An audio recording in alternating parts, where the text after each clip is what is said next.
कल हम लोगों ने employ stock option scheme ESOP कल हम लोगों ने कवर किया था, अगर आपको याद हो। यस और नो? जनरल मीटिंग में क्या पास करना है? जनरल मीटिंग में क्या पास करना है? SR। यस। क्या कंपनी शेयर का प्राइस खुद, company is free to decide the price? Market में कोई भी प्राइस चल रहा है, इससे कोई फर्क? कंपनी अकाउंटिंग स्टैंडर्ड्स को ध्यान में रख के और जस्टिफिकेशन देने के बाद क्या कर सकती है? Company can fix any price, किसी प्राइस पे क्या कर सकती है? शेयर अलॉट कर सकती है। किसके अंदर? ईसॉप के अंदर। अच्छा, ईसॉप किसको दे सकते हैं? ईसॉप के अंदर शेयर्स किसको दे सकते हैं? एम्प्लॉइज। अब एम्प्लॉइज का मतलब क्या है? परमानेंट एम्प्लॉय, कंपनी के एम्प्लॉय, सब्सिडरी के एम्प्लॉय, होल्डिंग एम्प्लॉय, चाहे होल्डिंग और सब्सिडरी के, होल्डिंग और सब्सिडरी इंडिया में हो या आउट ऑफ, इससे कोई फर्क नहीं पड़ता। उसके बाद डायरेक्टर, वेदर पार्ट टाइम और फुल टाइम कोई फर्क नहीं पड़ता, but excluding independent director. Good. चलिए बच्चों, नोट्स खोल लीजिएगा एक बार। तो कल हमने बहुत सारी चीजें डिस्कस की ईसॉप के बारे में, ठीक है। अगर कोई एम्प्लॉय कंपनी छोड़ दे बीच में तो कौन से वाले वेस्ट, कौन से वाले खत्म हो जाएंगे? Unvested option. कौन से ऑप्शन? अनवेस्टेड। अच्छा, वेस्टिंग पीरियड का मतलब क्या होता है? जितने पीरियड आपको क्या करना पड़ेगा? वेट करना पड़ेगा। जिस पीरियड की एक्सपायरी के बाद, जिस पीरियड की एक्सपायरी के बाद ऑप्शंस आप में वेस्ट होंगे, ऑप्शन आप में क्या होंगे? That period is called as vesting period. उसके बाद एक्सरसाइज पीरियड क्या था? वेस्टिंग पीरियड खत्म होने के बाद कितने दिन के अंदर आप ऑप्शन एक्सरसाइज करेंगे? ये कहाँ पे लिखा होता है या ये किसके थ्रू डिसाइड होता है? एक्सरसाइज पीरियड के बाद, ठीक है। चलिए अब बच्चों, रूल 12A इन्होंने ऐड किया है। रूल 12 हमने पढ़ा था क्या? ईसॉप था। रूल 12 क्या था बच्चों? अब रूल 12A ऐड किया है। रूल 12A क्या है? For the purpose of sub clause 1 of clause A of subsection 1 of section 62, the time period within which the offer shall be made for acceptance shall not be less than कितना? 7 days। याद है अपने barrack में लिखा था 15 दिन से 30 दिन, और सच लेसर पीरियड एस में भी प्रिस्क्राइब। राइट इश्यू आपका कितने दिन तक खुला रहेगा? अगर आपको याद हो, मैंने वो 15 कट कर 15 के बदले क्या करवाया था? 7 to 30 डेज लिखा था अपन ने। यस, क्यों? क्योंकि रूल्स में लिखा हुआ है। क्या लिखा हुआ है रूल्स में? यस, कि मिनिमम पीरियड कितना रह सकता है? 15 से कम हो सकता है। सेंट्रल गवर्नमेंट प्रिस्क्राइब कर सकती है, तो सेंट्रल गवर्नमेंट ने कितना दिन प्रिस्क्राइब किया है? 7 दिन। चलिए अब हम स्टार्ट करेंगे रूल 13। क्या स्टार्ट करेंगे? रूल 13 किससे रिलेट करता है? Issue of shares on preferential basis. चलो ध्यान से क्यों।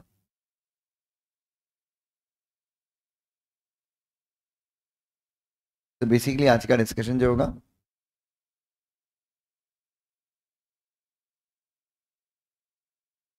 Features of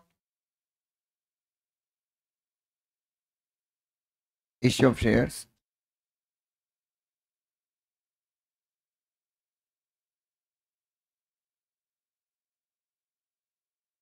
on preferential basis, ठीक है। Please here. हाँ जी।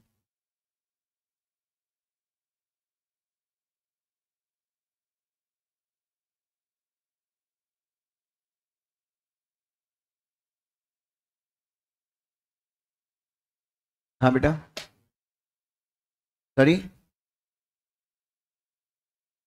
ओल्ड बुक में नहीं है रूल 13?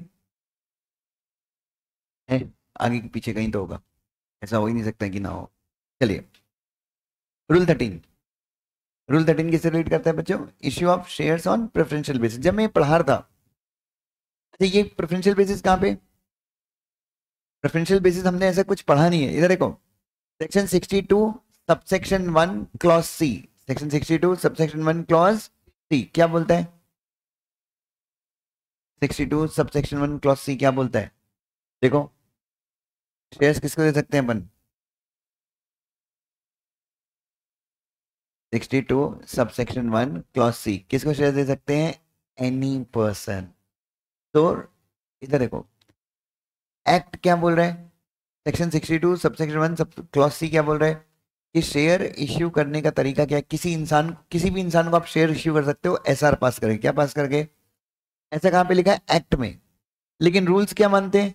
जब आप किसी भी इंसान को शेयर इश्यू कर रहे हो, किसी भी इंसान को क्या इश्यू कर रहे हो? शेयर्स इश्यू करो, क्या वो पब्लिक ऑफर है? नहीं। क्यों? पब्लिक ऑफर होता तो कहाँ पे कवर्ड होता? सेक्शन 23 में। कहाँ पे कवर्ड होता? क्या वो ईसॉप है?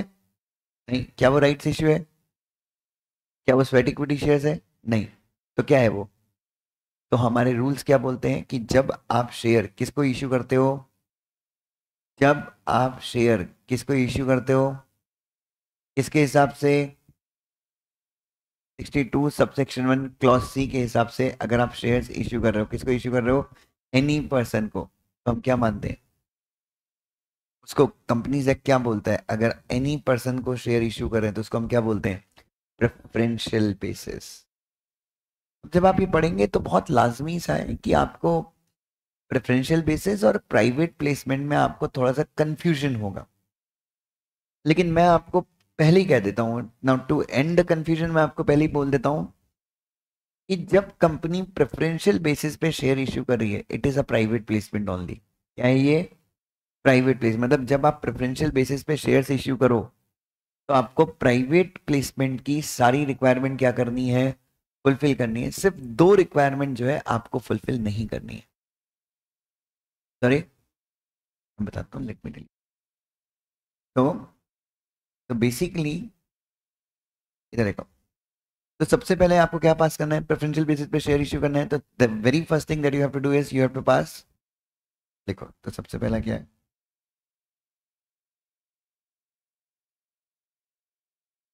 सबसे पहला है एसआर। दूसरा, दूसरा you have to make disclosures. कहाँ पे डिस्क्लोजर देने हैं बच्चों? Second is you have to make disclosures. कहाँ पे? एक्सप्लेनेटरी स्टेटमेंट में डिस्क्लोजर आ जाएगा। Second would be disclosures in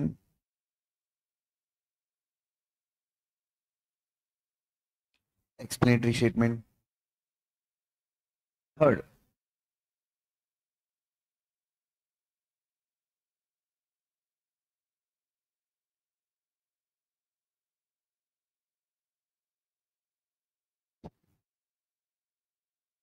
third explanatory statement disclosure आ देंगे। सेम, क्यों दे रहे हो, कितना दे रहे हो, कौन से क्लास के इन्वेस्टर्स हैं।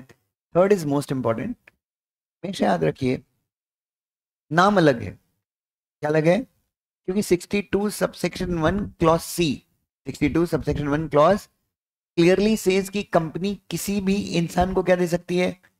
शेयर्स दे सकती है, बस क्या पास करके? एसआर पास करके। तो एक्ट बोलती है एनी पर्सन, रूल्स बोलते हैं कि अगर एनी पर्सन को शेयर दे रहे हो, वो पब्लिक इश्यू तो नहीं है, ईसॉप भी नहीं है, राइट्स भी नहीं है, तो वो क्या बच गया? उसको रूल्स नाम दे देते हैं किसका? प्राइवेट प्लेसमेंट भी नहीं बोल सकते क्योंकि वो कहां पे कवर्ड है?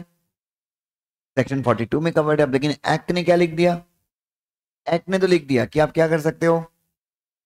राइट्स इश्यू, ईसॉप के अलावा भी आप किसी भी पर्सन को क्या दे सकते हो? शेयर दे सकते हो।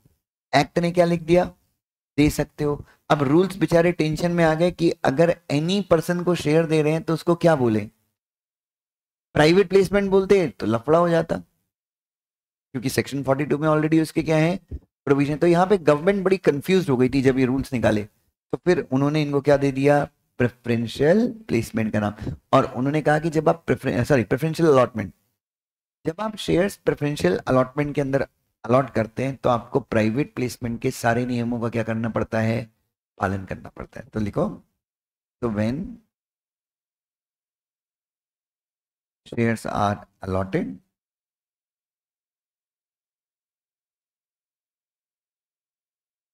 under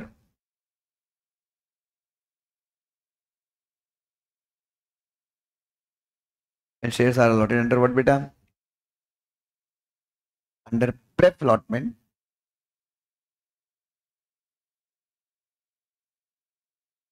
comma, all the requirements of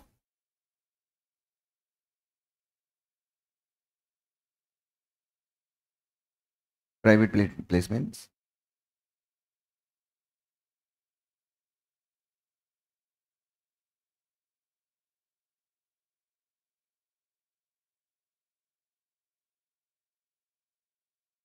are to be fulfilled.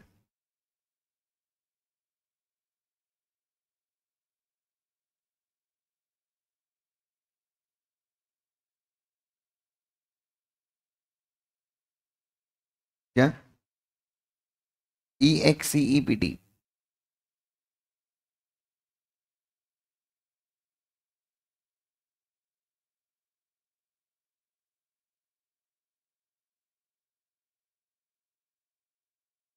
चलिए,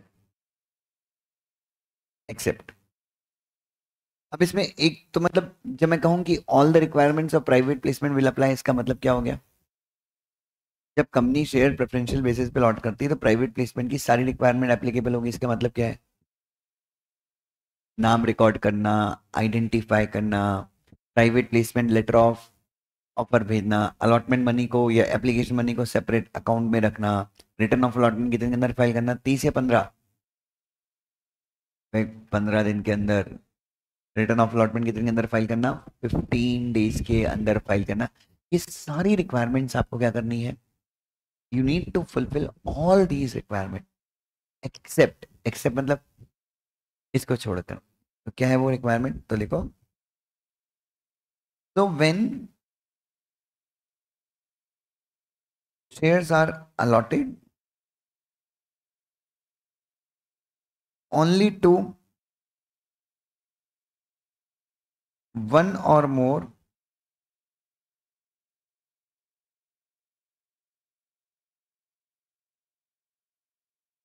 एग्जिस्टिंग मेंबर्स। प्रेफ अलॉटमेंट के अंदर जब आप शेयर्स किसको अलॉट कर रहे हैं? सिर्फ और सिर्फ किसको? वन और मोर, मतलब सिर्फ मतलब कोई बाहर का आदमी नहीं है, सिर्फ अपने मेंबर्स को ही अलॉट कर रहे हो। तो दो प्राइवेट प्लेसमेंट की दो कंडीशन आपको फुलफिल करने की जरूरत नहीं है। पहला, no need to pass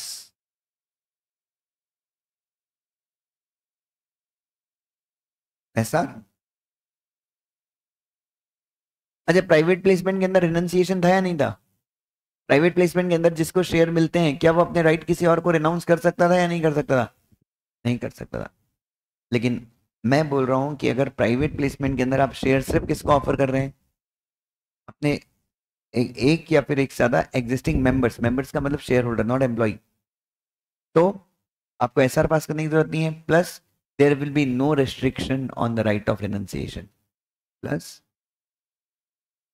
there will be no restriction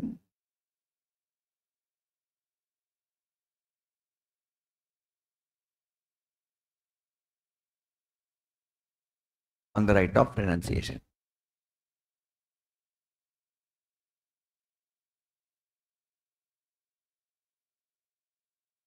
there will be no restriction on the right of what बेटा? रिनंसिएशन के राइट के ऊपर कोई भी प्रतिबंध नहीं होगा। लेकिन ये दो कंडीशन कब एप्लीकेबल नहीं होगी? एग्जैक्टली exactly, जब आप क्या कर रहे हैं, शेयर शेयर सिर्फ किसको अलॉट कर रहे हैं प्रेफ अलॉटमेंट के अंदर? यस। ठीक है, नेक्स्ट। चलिए और देख लेते हैं कुछ फीचर्स। शेयर्स दोनों तरीके से इश्यू हो सकते हैं। अच्छा, प्राइवेट प्लेसमेंट में क्या इश्यू होती थी? सिक्योरिटीज। क्या इश्यू होती थी? सिक्योरिटीज इश्यू होती थी। यहाँ पे शेयर्स भी कौन से? इक्विटी शेयर्स, या फिर ऐसे शेयर जो फ्यूचर में किस में कन्वर्ट हो जाएंगे? Equity share. तो लिखो, ओनली इक्विटी शेयर्स और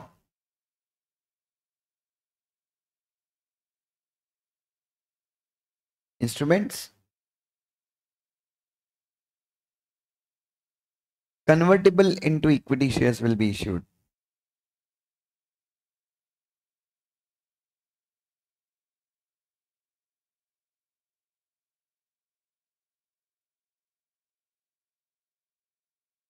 Convertible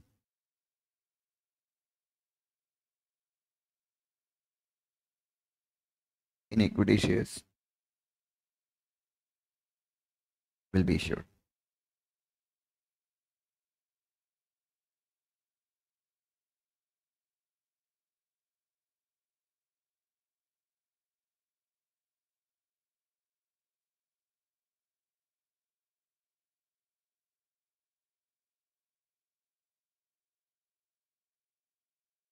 चलिए,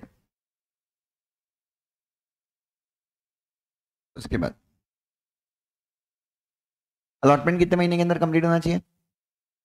with in 12 months. With in जिस डेट को आपने एसआर पास किया उसके 12 मंथ्स के अंदर अलॉटमेंट क्या होना चाहिए? कंप्लीट होना चाहिए। लिखो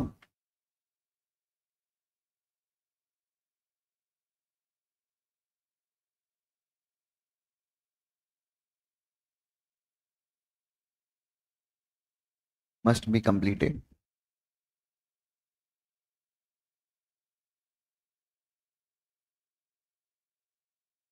विद इन 12 मंथ्स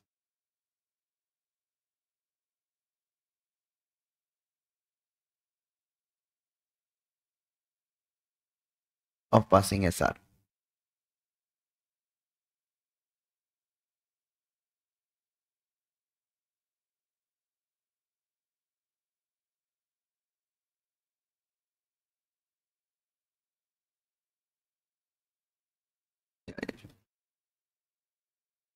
बच्चों इसमें एक बहुत अच्छा पॉइंट है।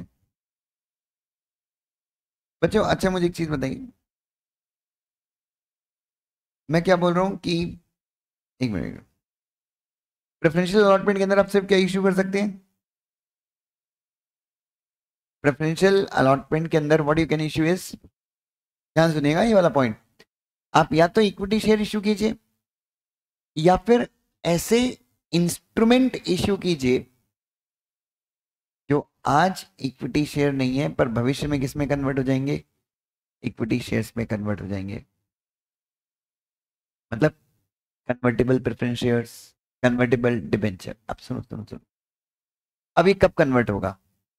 2 साल के बाद या 3 साल के बाद, what company company is free to decide. तो आज मैं तेजस को 10,000 10,000 कन्वर्टेबल डिबेंचर अलॉट कर रहा हूं। आज मैं तेजस को क्या अलॉट कर रहा हूं बच्चों? आज मैं तेजस को 10,000 कन्वर्टेबल डिबेंचर्स अलॉट कर रहा हूं। एक डिबेंचर में दे रहा हूं इसको 100 रुपीज में। कितने रुपीज में?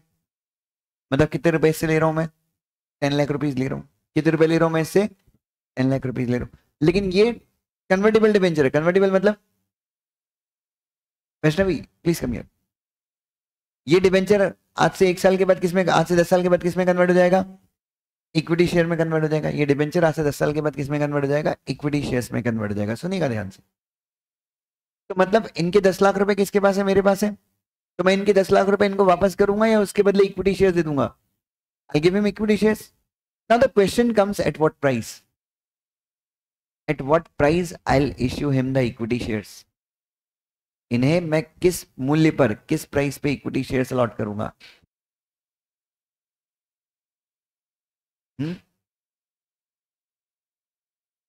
क्यों डिस्काउंट दूंगा? शेयर तो डिस्काउंट पे इश्यू नहीं हो सकते।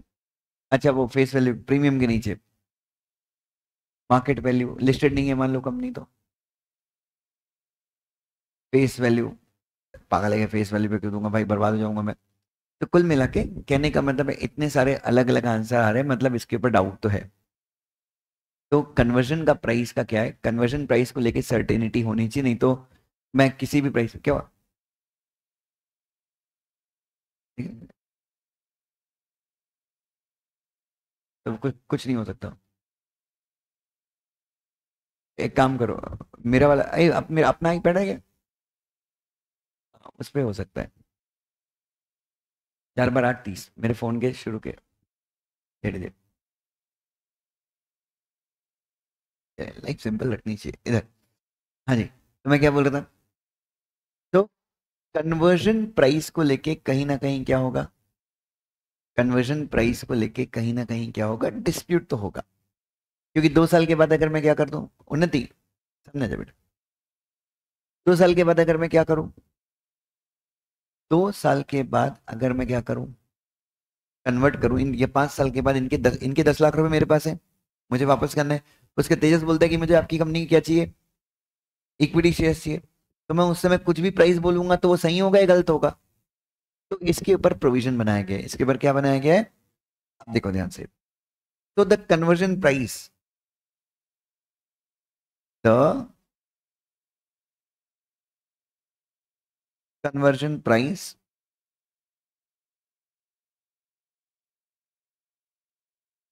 Eight the time of conversion of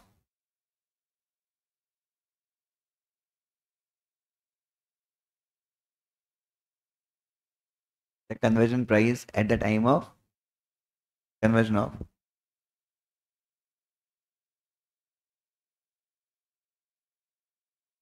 convertible instrument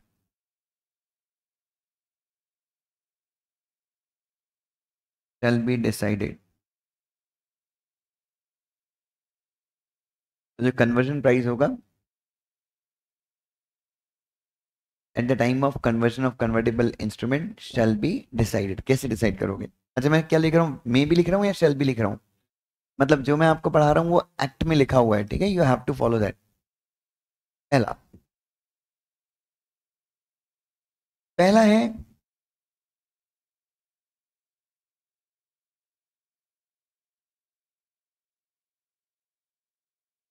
upfront, that is at the time of issue of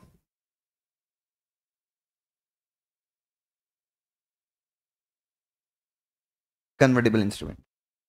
पहला कब डिसाइड कर सकता हूँ बच्चों? अपफ्रंट. अपफ्रंट का मतलब क्या होता है? What is the meaning of upfront? Upfront का मतलब होता है इन एडवांस. अपफ्रंट का मतलब क्या होता है? In advance.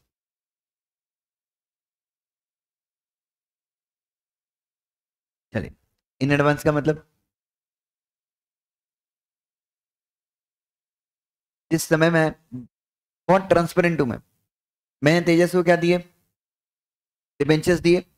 Convertible debenture 10,000 debenture. एक डिबेंचर कितने का? 100 रुपीज का. मैंने पहले ही बोल दिया कि आपको कन्वर्जन का ऑप्शन कब है? 5 इयर्स के बाद और 5 साल के बाद. 5 साल के बाद मैं आपको इक्विटी शेयर ऑफर करूंगा. एक शेयर ऑफर करूंगा 125 रुपए में. कितने रुपए में? आपको खरीदना होगा तो खरीदना, नहीं खरीदना है तो आप रिडीम करवा लेना. कन्वर्टेबल ऑप्शन है. क्या है? Option number 1. नंबर 2, और ध्यान से देखना, और it shall be fixed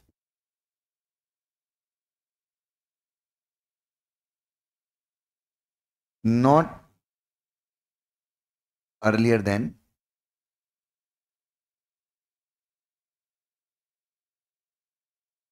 30 days before the conversion on the basis of valuation report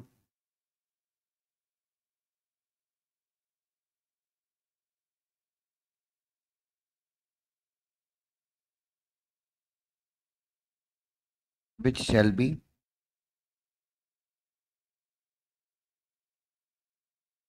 on the basis of which shall not be older than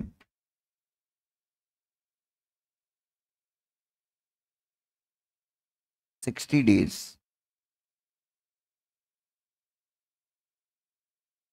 from the rate of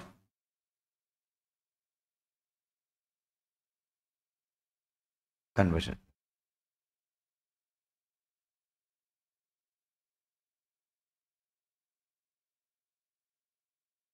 Then बेटा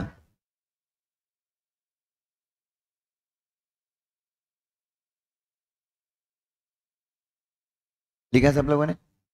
अब second point देखो, what is the second option please here.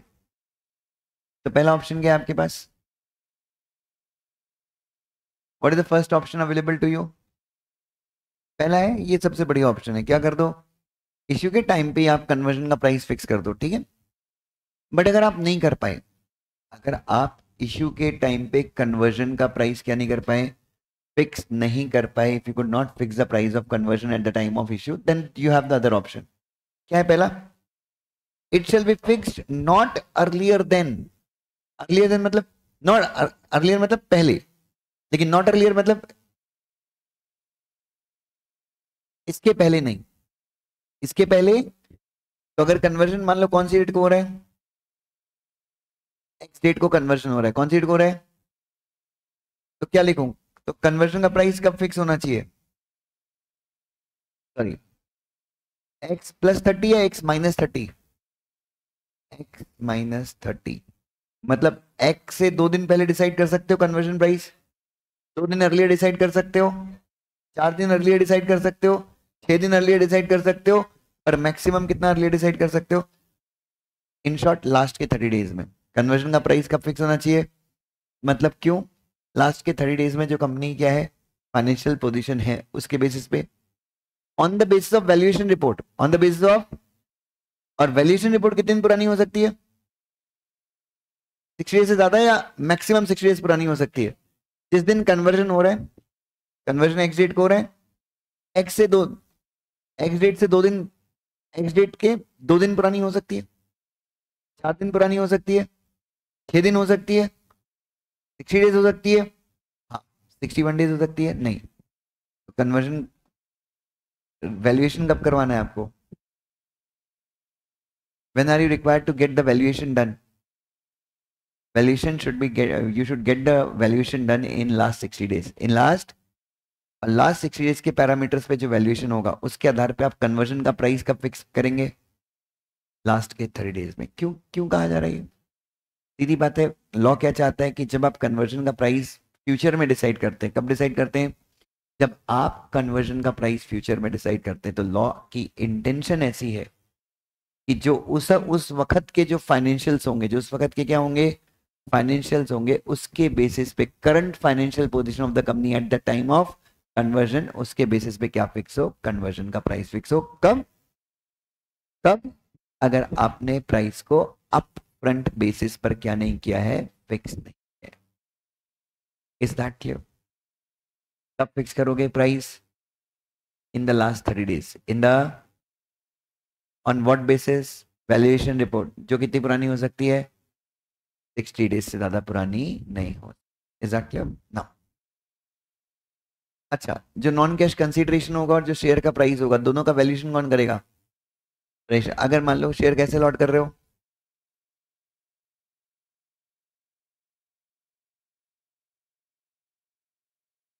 एक minute, the price of shares,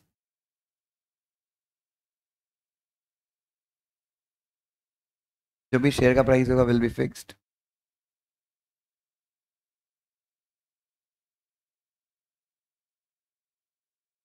as per the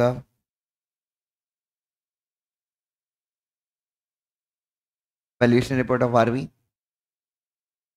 share का जो price होगा वो किसके आधार पे फिक्स होगा, रजिस्टर्ड वैल्यूअर की वैल्यूएशन रिपोर्ट पे फिक्स होगा, ठीक है। और दूसरा, अगर शेयर कैसे अलॉट कर रहे हो, for consideration other than cash, तो वो कंसीडरेशन अदर देन कैश को भी कौन वैल्यू करेगा, registered value,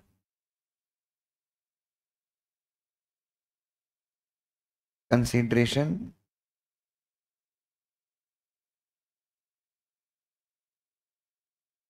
other than cash will also be valued by registered value.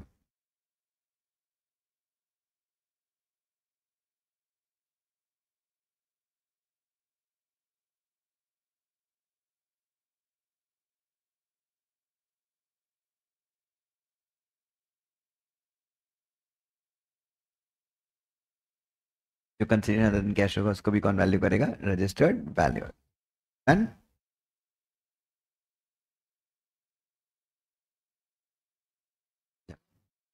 अब कंसीडरेशन अदर देन कैश अगर डेप्रिशिएबल या अमोर्टाइजेबल एसेट है, consideration other than cash if it is in the form of the depreciable or amortizable asset, or if it is not in the form of depreciable or amortizable asset, whatever it is, you'll give the treatment, you give the treatment as per the accounting standard, same rule I think अगर आपको याद हो हमने पहले भी follow किया, ठीक है, चलो लिखो last, non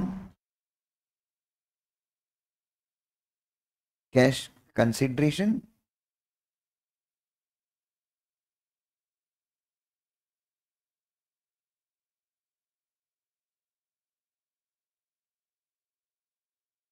whether in form of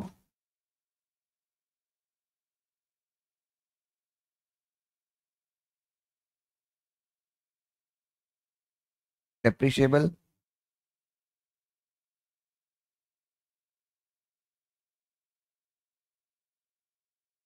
जी बेटा प्लीज बोलिए।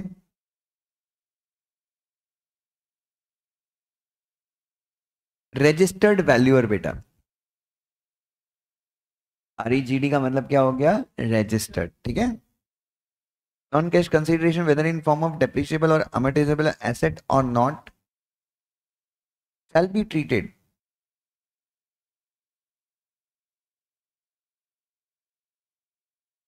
as per AS. AS stands for what beta? That's good.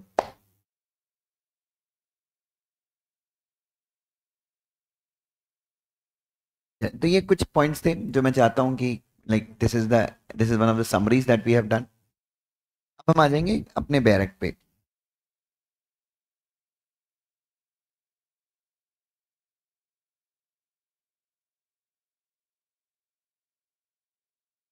चलो चलो लिख लिया सब लोगों ने बच्चों? Has everyone written? परीक्षा बहुत बढ़िया पेपर लिखा था बेटा, यू रोट वेरी वेल। आपके पेपर में मैंने ग्रेट और गुड दोनों लिखा है।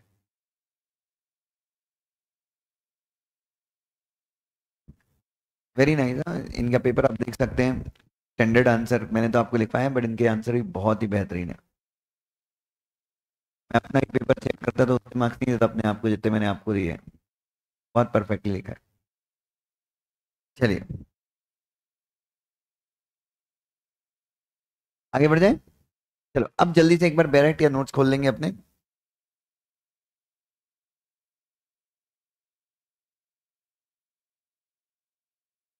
चलिए बच्चों, तो ये है हमारा रूल नंबर 13 जो काफी कुछ हमारे साथ डिस्कस करेगा किसके बारे में बच्चों? प्रेफरेंशियल अलॉटमेंट के बारे में, ठीक है। पेज नंबर है आपके नोट्स का 151 I believe.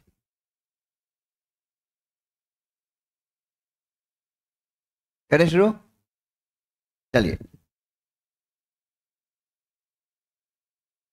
For the purpose of clause C of section 62 subsection 1।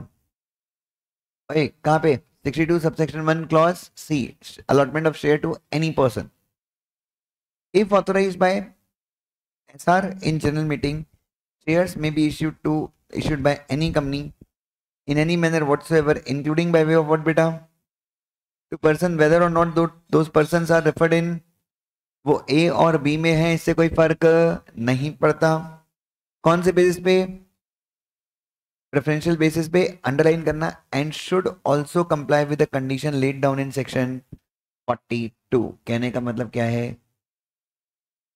मतलब yes, if it means if you are coming with what बेटा, अगर आप प्रेफरेंशियल अलॉटमेंट लेके आते हैं तो you have to also comply with what बेटा?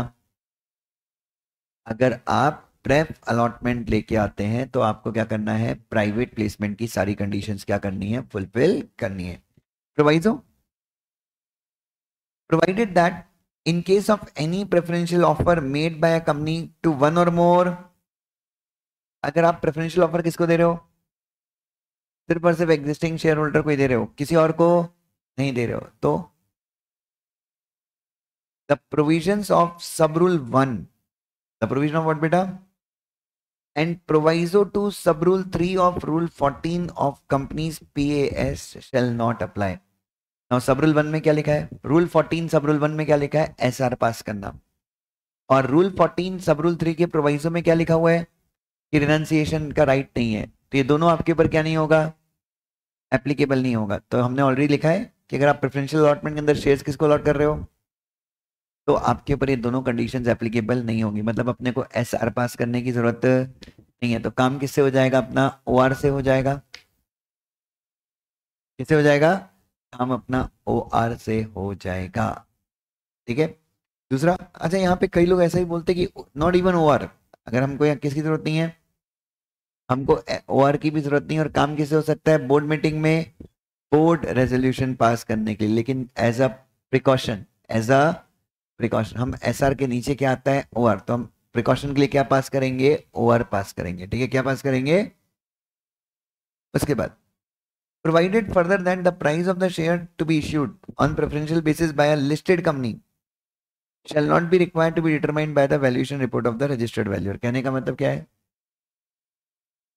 अगर आपकी कंपनी लिस्टेड है, अगर आपकी कंपनी क्या है और क्या इश्यू कर रही है वो, if your company happens to be listed, और लिस्टेड कंपनी क्या इश्यू कर रही है, अगर प्रेफरेंशियल बेसिस पे शेयर्स इश्यू कर रही है, तो उसका प्राइस रजिस्टर्ड वैल्यूअर फिक्स नहीं करेगा। क्यों?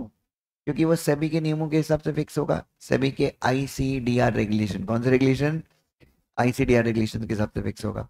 उसके explanation, what is the meaning of preferential offer. देखो ध्यान से, क्या है प्रेफरेंशियल ऑफर, अपन ने डिस्कस कर लिया ऑलरेडी। एनी पर्सन को शेयर दे रहे हो, बट वो बोनस शेयर नहीं है, ईसॉप नहीं है, राइट्स इश्यू नहीं है। Are you getting my point?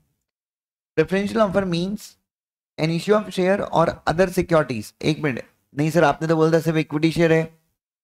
हाँ देखो ध्यान से, इश्यू ऑफ शेयर्स और other securities by company to any select person or group of person on preferential basis and does not include shares or securities offered through public issue, right issue, ESOP, ESPS, employee stock purchase scheme, an issue of sweat equity share or bonus share or depository receipt issued in a country outside India. Okay? Depository receipt issued in a country outside India, section 41, ADR and GDR. और क्या issue कर सकते हैं अपन, shares और other security का मतलब क्या है, fully paid shares, fully convertible debenture, partly convertible debenture, और any other security which will be convertible or exchange with what बेटा, equity shares at later date. तो प्रेफरेंशियल ऑफर के अंदर अपन क्या इश्यू कर सकते हैं, यस इक्विटी शेयर्स, या फिर ऐसा कोई इंस्ट्रूमेंट जो भविष्य में किसमें कन्वर्ट हो जाएगा, इक्विटी शेयर्स में। Where the preferential offer of share or other security is made by the company whose shares or other securities are listed on where बच्चों, अगर कौन करता है, प्रेफरेंशियल ऑफर लेके कौन आ रहा है, लिस्टेड कंपनी लेके आ रही है, तो उसको क्या करना है, preferential offer shall be made in accordance with the provision of the act and regulations made by SEBI। और अगर वो लिस्टेड नहीं है तो preferential offer shall be made in the as per the provision and rules made thereunder subject to the compliance with the following requirements। तो अगर आपकी company listed है तो उसको ये रूल्स ना फॉलो करे तो ठीक है, उसको क्या फॉलो करना है, सेक्शन फॉलो करना है, provision of the act, provision of the act follow करना है, प्लस सेबी के बनाए हुए रेगुलेशंस फॉलो करने हैं। अगर आपकी कंपनी लिस्टेड है, और अगर आपकी कंपनी क्या है, लिस्टेड नहीं है, तो ये एक्ट भी फॉलो करने हैं, रूल्स भी फॉलो करने हैं, और नीचे लिखी हुई कंडीशंस भी फॉलो करनी है। क्या कंडीशन, सबसे पहला ऑथराइजेशन कहाँ पे होना चाहिए, आर्टिकल्स में। क्या पास करना है आपको जनरल मीटिंग में, एसआरसी वाला पार्ट क्या हो गया है, ओमिट। ओमिट मतलब पहले था पर अभी यहां पर नहीं है। The company shall make the following disclosure in explanatory statement में कंपनी को क्या क्या डिस्क्लोजर लगाने हैं, देखो सेम जो अपन 10 पॉइंट हर जगह लिखते हैं। ऑब्जेक्ट, कितने शेयर इश्यू कर रहे हो, किस प्राइस पे इश्यू कर रहे हो, प्राइस आपने फिक्स कैसे किया है, along with the report of registered valuer, relevant date with reference to which price has been arrived at. कहने का मतलब क्या है, जैसे आपने मान लो 100 रुपए का प्राइस रखा है, तो what is the relevant date, relevant date मतलब किस तारीख के बुक्स ऑफ अकाउंट्स को आधार मान के, किस तारीख के बुक्स ऑफ अकाउंट्स को आधार मान के आपने प्राइस क्या किया है, फिक्स किया है। द क्लास और class of the person to whom allotment is propose to be made, किन लोगों को शेयर अलॉट कर रहे हो, क्या जिन लोगों को आप शेयर अलॉट कर रहे हो प्रेफरेंशियल बेसिस पे वो आपके ऑलरेडी शेयर होल्डर्स हैं, प्रमोटर्स हैं, कौन है वो लोग, कितने टाइम के अंदर अलॉटमेंट, कितने टाइम के अंदर अलॉटमेंट कंप्लीट हो जाएगा, कितने टाइम के अंदर होना चाहिए, एक्ट रूल्स में क्या लिखा है, लिखा है ना आपने 1 ईयर 12 महीने। Name of the proposed allottee and the percentage of post preferential offer capital में बी हेल्ड बाय देम, मतलब अलॉटीज का नाम बताइए और प्रेफरेंशियल ऑफर खत्म होने के बाद, ईशा जी खड़े जाओ, खड़े जाओ, खड़े जाओ। कन्वर्जन का प्राइस कैसे फिक्स करते हैं? अगर कन्वर्टेबल सिक्योरिटीज इश्यू कर रहे हैं तो कन्वर्जन जो प्राइस होगा वो कैसे फिक्स करेंगे? अरे क्या बेटा,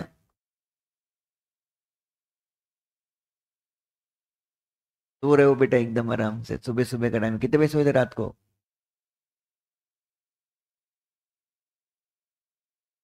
रील देख रहे थे 11 बजे कि सो गए थे? फिर यहाँ के क्यों सो रहे हो बेटा सुबह सुबह?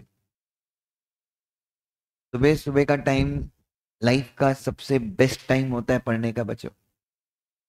आप यकीन मानिए, what ever you study in the morning, वो आप ज्यादा टाइम तक रिटेन करते हैं। लाइफ में याद रखना है इस चीज को बच्चों। भगवान की पूजा दोपहर को करनी चाहिए, सुबह करनी चाहिए? क्यों सुबह करते हैं? अब देखिए, कोई भी शुभ काम हम सुबह करते हैं। Why? Because that is the best time, उसको ब्रह्म मुहूर्त कहा जाता है। तो कम से कम आप क्या कर सकते हैं? कम से कम हम पढ़ाई तो कर सकते हैं यार।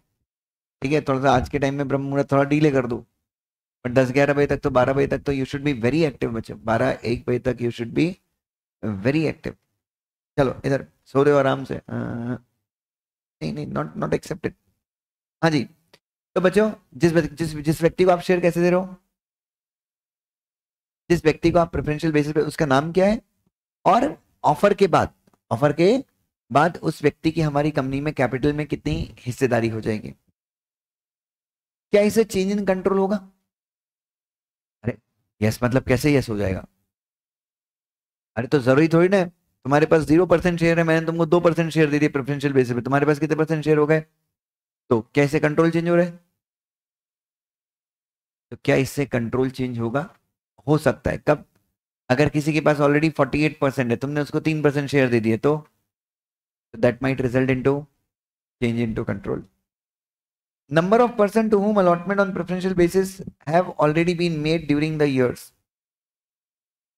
मतलब ये वाला प्रेफरेंशियल अलॉटमेंट में 4 लोगों को दे रहा हूँ शेयर्स, इस प्रेफरेंशियल अलॉटमेंट में मैं शेयर कितने को दे रहा हूँ?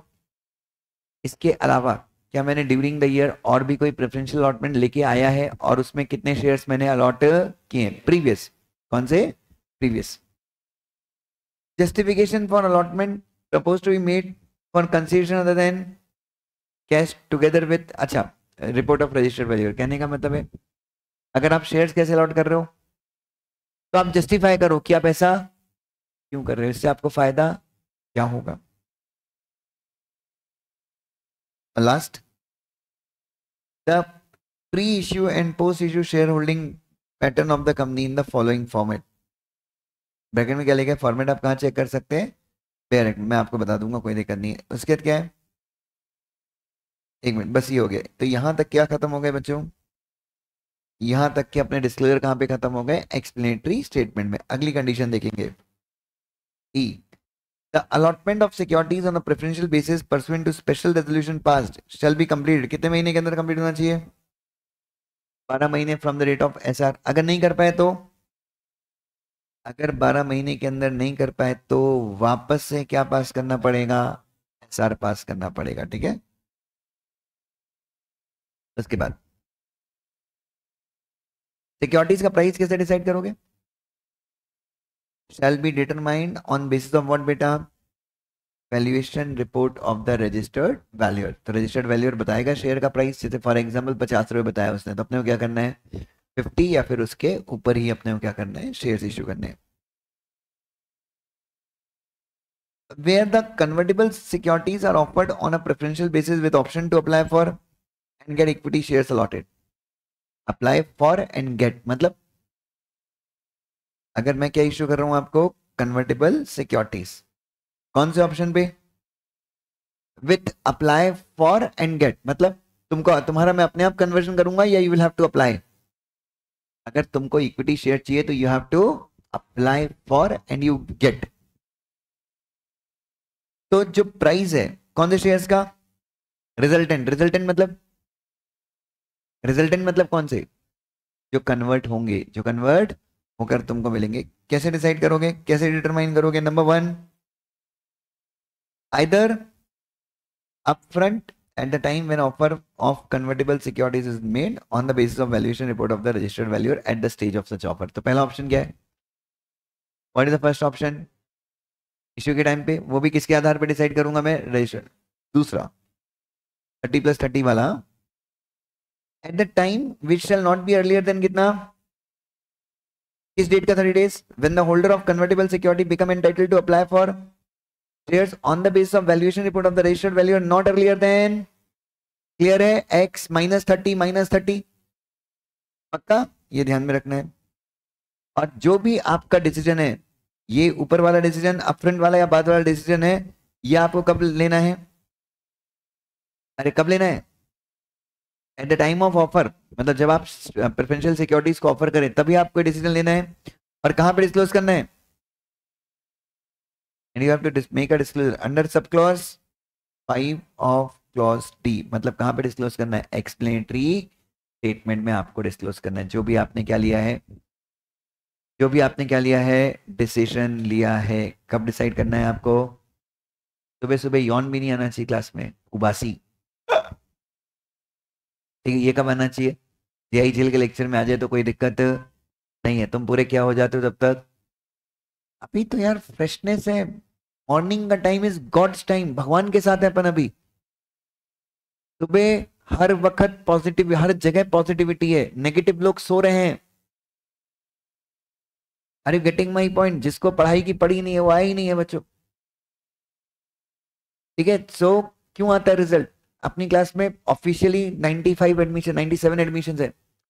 सुबह क्लास में आते 40 लोग, 30 40 लोग, तो 100 में से आप 40% रिजल्ट तो यही मान लो कट गया.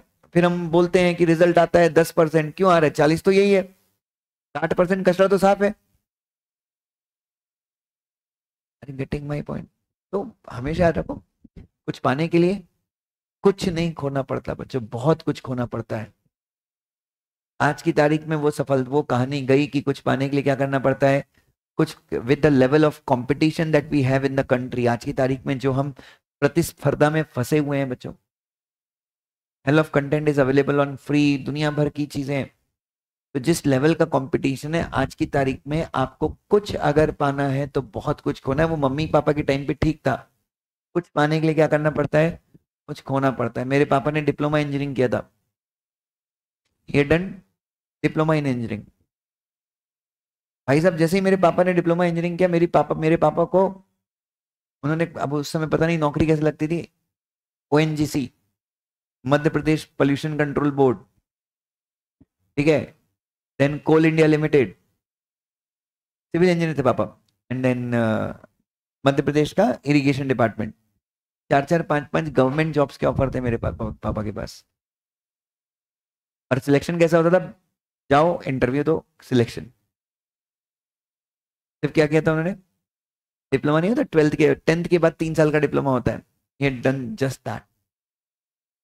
हालांकि वो भी उस टाइम पे क्या थी, बहुत बड़ी बात थी, क्योंकि उस समय गरीबी, आपको पता है, बहुत ज्यादा गरीबी होती थी बच्चों.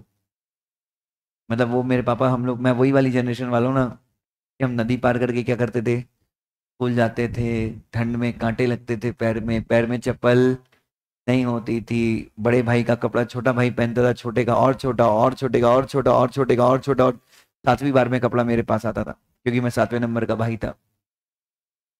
Same that story. But again, जो उस समय चैलेंजेस तो लगते, लेकिन कंपटीशन कम था. अगर आप पढ़ लिख जाओ तो कंपटीशन कम था. आज की तारीख में बच्चों इमेंस कंपटीशन, इमेंस कंपटीशन. तो हार्डवर्क भी क्या होना चाहिए बच्चों?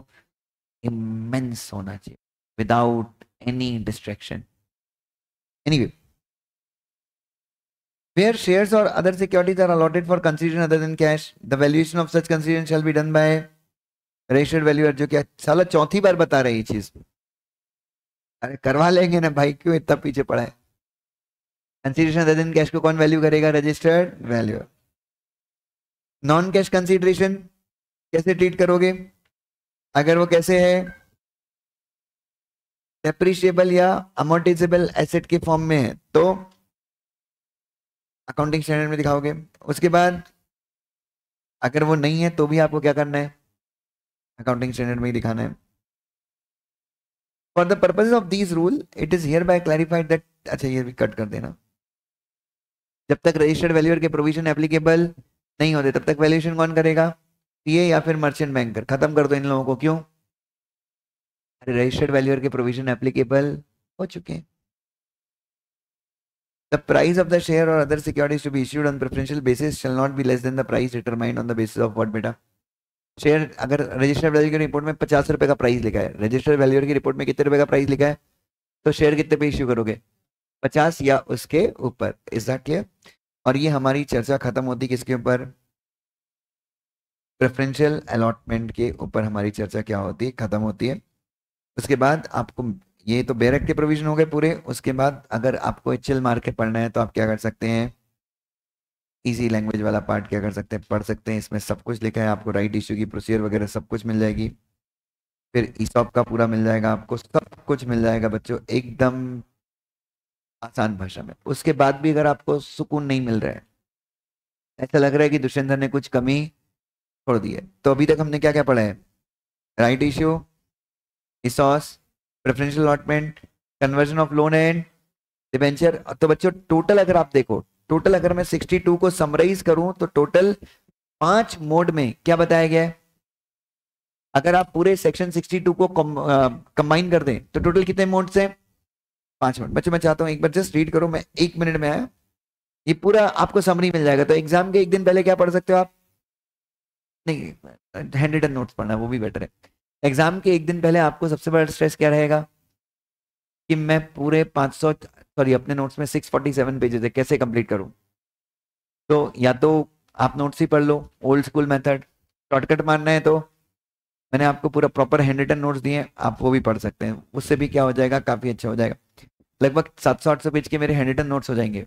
मतलब ये तो मेरे मतलब वो आप नोट में लिखोगे तो आपके 100 पेज 200 पेज के होंगे। चलो एक बार रिवाइज करो, मैं 1 मिनट में आया।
चलिए बच्चों, रीड किया ये सारा। तो टोटल कितने मोड्स हैं? सेक्शन 62 में 5 मोड हैं शेयर्स इश्यू करने के, ठीक है? शेयर्स या फिर सिक्योरिटीज। नाउ अब बच्चों ये प्रेफरेंशियल अलॉटमेंट की समरी मिल जाएगी आपको।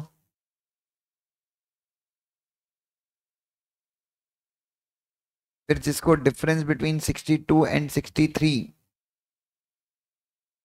क्या था 62 सबसेक्शन 3 एंड सबसेक्शन 4? सबसेक्शन 3 में क्या था, भूल गए?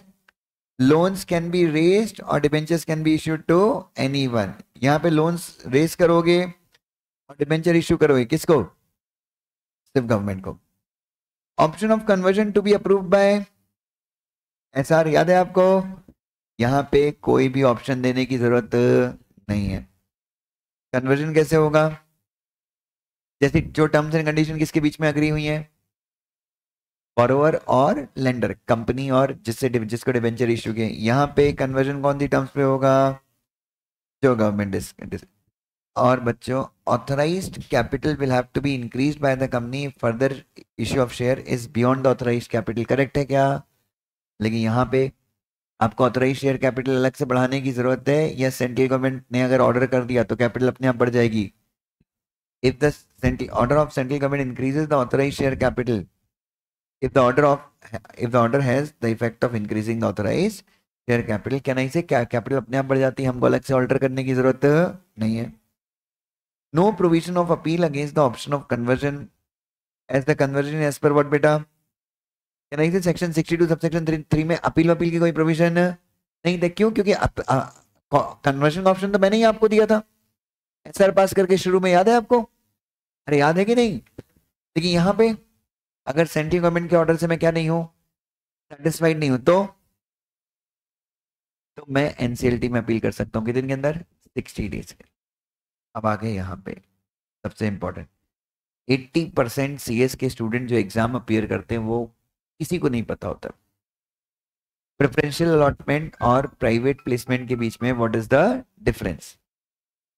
ठीक है, तो what is the difference between what बेटा? Preferential allotment and private placement के बीच में डिफरेंस क्या है? क्या लगता है? इधर देखो, सबसे पहला प्रेफरेंशियल अलॉटमेंट को हम क्या बोल सकते हैं? ट्रू और नॉट? पक्का? शेयर्स और convertible securities can be allotted, हाँ या ना? प्रेफरेंस में क्या अलॉट होगा? शेयर्स, या फिर जो आगे जाके किस में कन्वर्ट हो जाएंगी? इक्विटी शेयर्स में।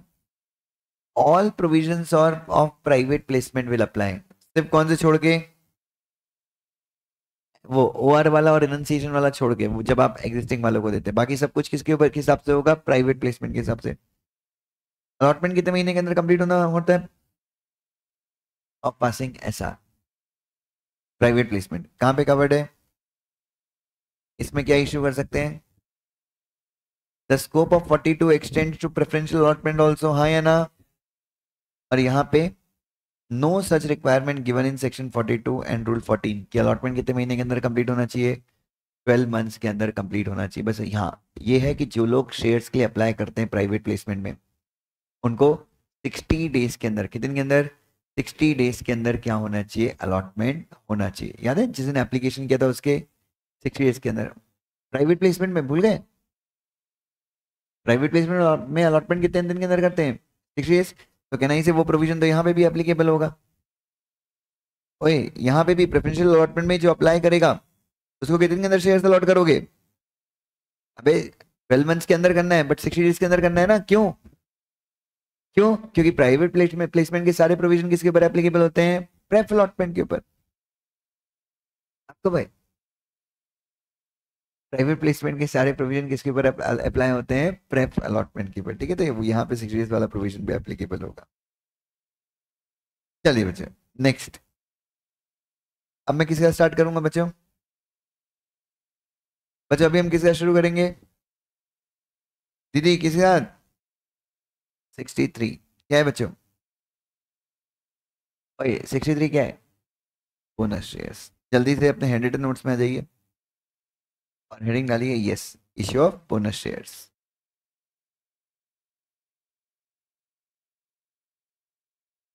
चलो,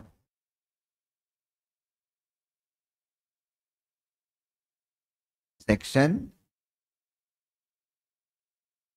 63 plus rule 14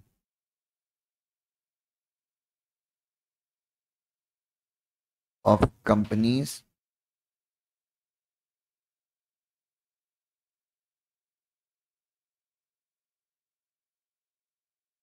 SCD rules 2014.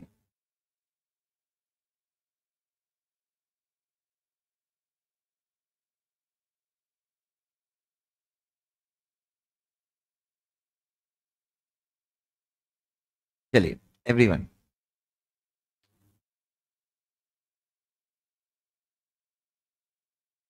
Section 63 plus what बेटा, प्लस रूल 14 किसका? चलिए, सुना है बोनस शेयर के बारे में, कई जगह हमने पढ़ा है। जैसे सेक्शन 55 में पढ़ा था कि भले ही सेक्शन 55 में कुछ भी लिखा हो, CRR can be used to issue fully paid bonus shares, अगर आपको याद हो। सेक्शन 52 में पढ़ा था सिक्योरिटीज प्रीमियम को आप कहाँ पे यूज कर सकते हैं, बोनस शेयर्स के लिए। यस, तो basically what exactly is bonus share, ध्यान से किए।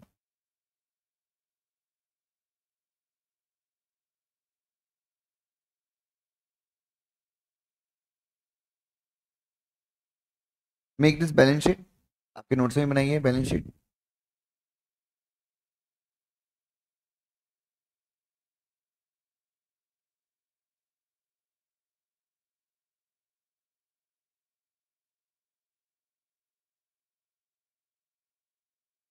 लायबिलिटी,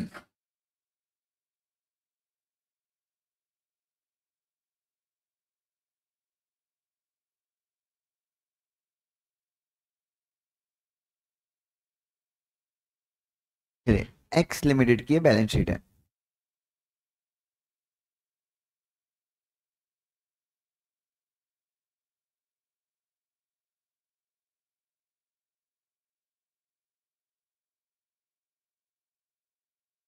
चलो लायबिलिटी में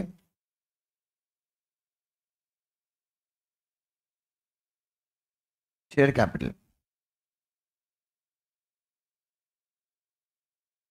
10 lakh shares, 10 lakh equity shares eight rupees 10, कितनी हो गई ये? 1 करोड़ हो गई। कितनी हो गई ये?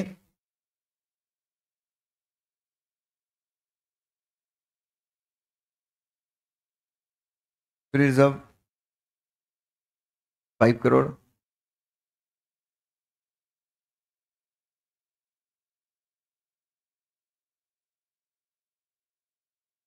Securities premium 5 crore, loans 5 crore, assets में कैश एंड बैंक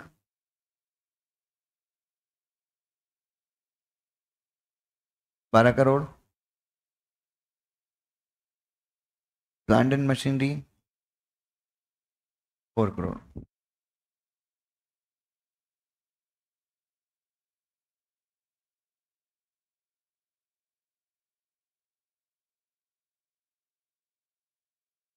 दोनों का टोटल कम्स टू कितना? दोनों का टोटल कम्स टू 16 करोड़।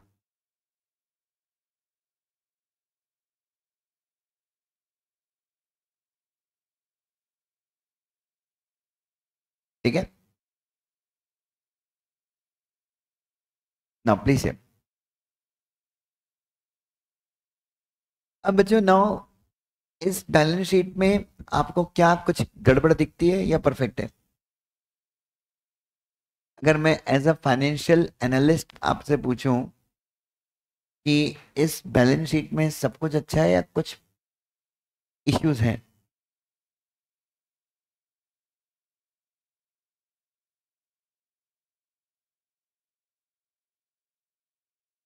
क्या मैं ये कह सकता हूं this company is over capitalised company, this company has lot of surplus cash, इस कंपनी के पास क्या है? लॉट ऑफ सरप्लस कैश है जो क्या है? अनयूटिलाइज है। क्या है? तो यहाँ पे this company has the x limited has lots of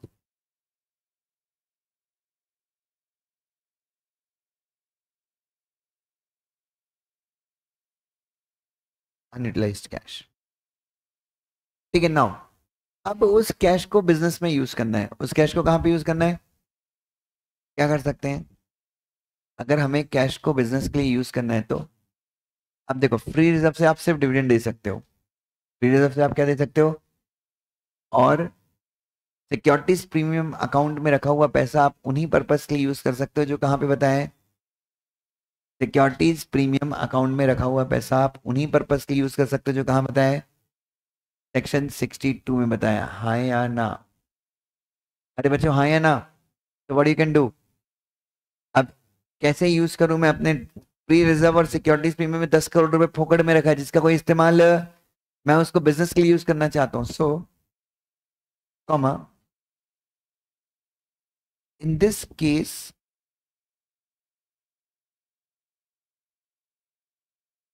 the company,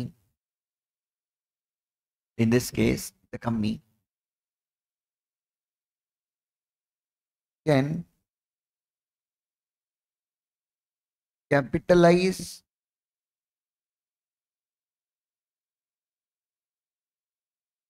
its free reserves. In this case, the company can capitalize its free reserves by issuing fully paid bonus shares.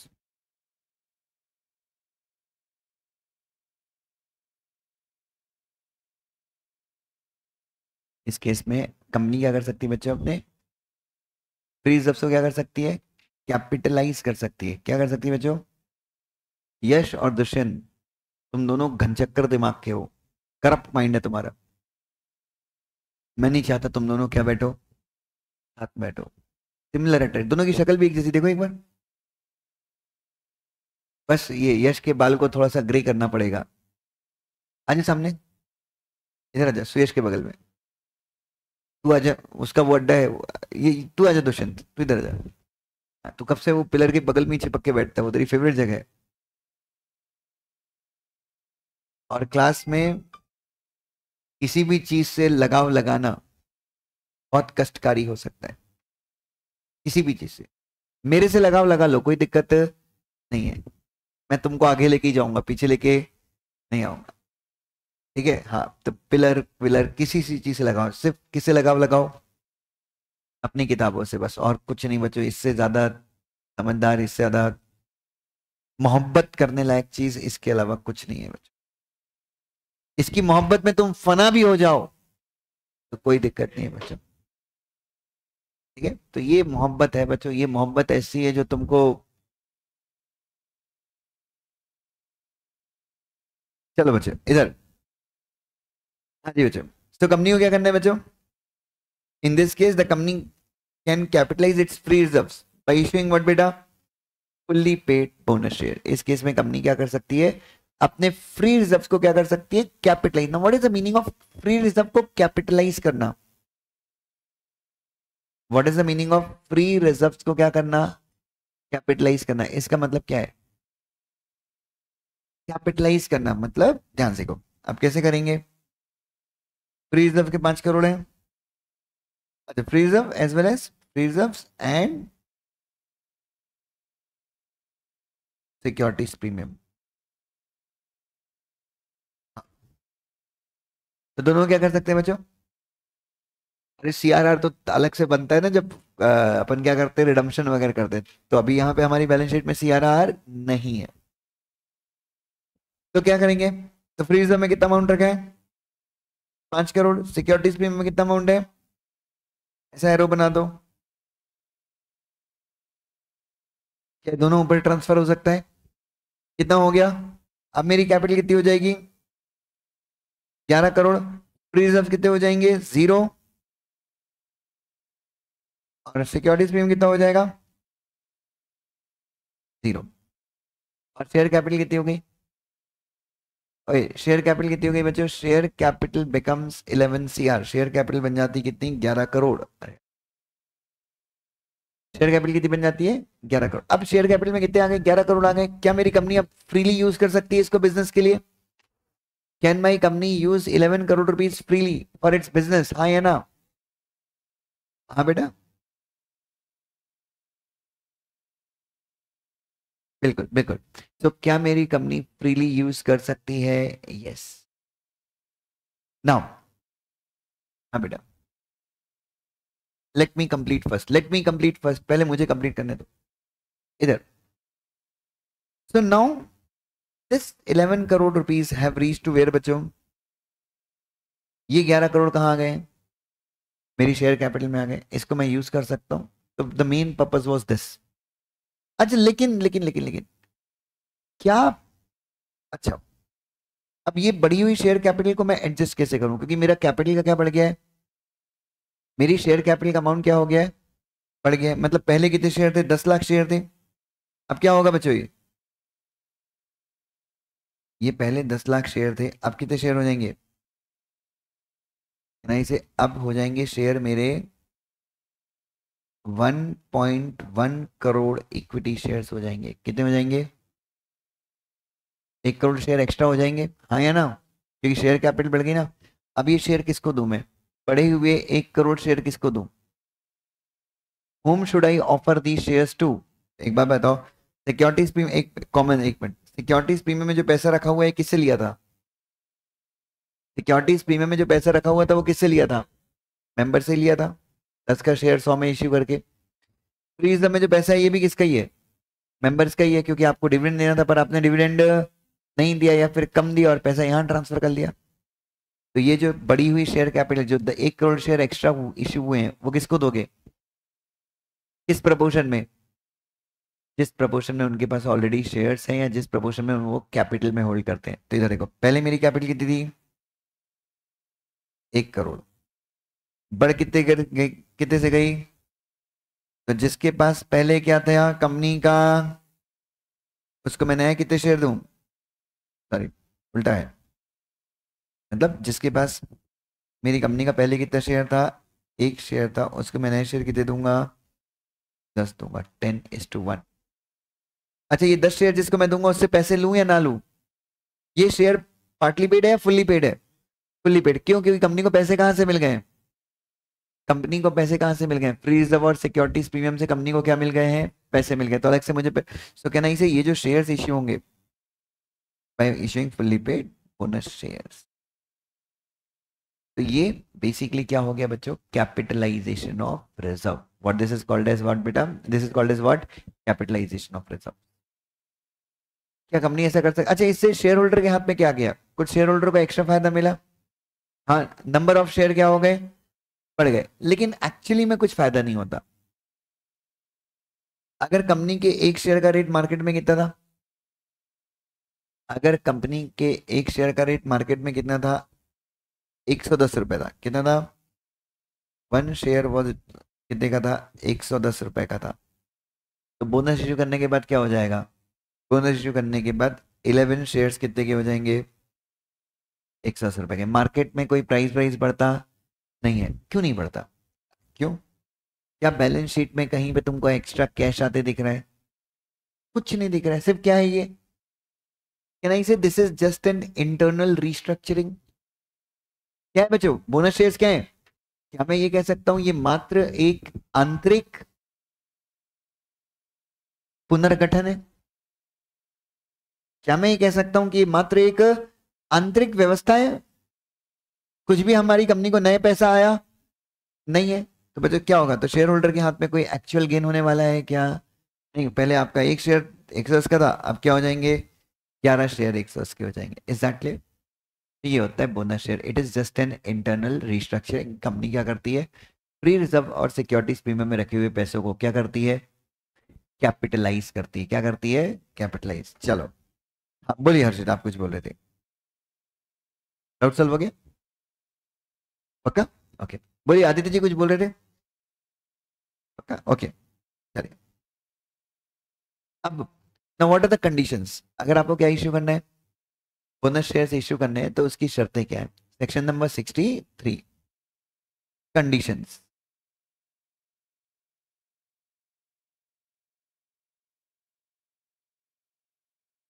For issue of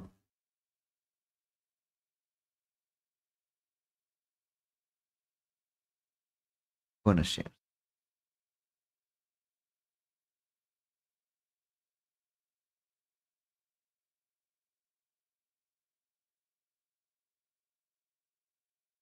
सबसे पहला,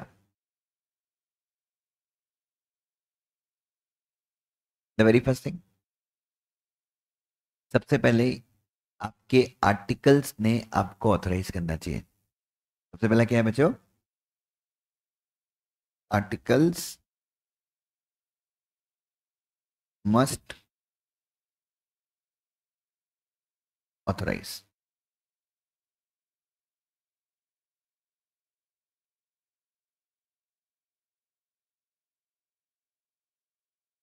दूसरा,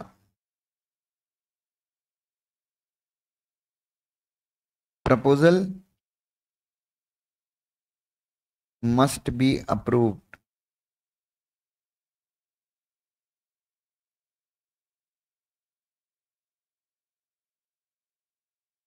बच्चों, bonus share issue करने का proposal कहां पे approve होना चाहिए? बाय ऑर्डिनरी रेजोल्यूशन या स्पेशल रेजोल्यूशन? कदे, एसआर और ओआर?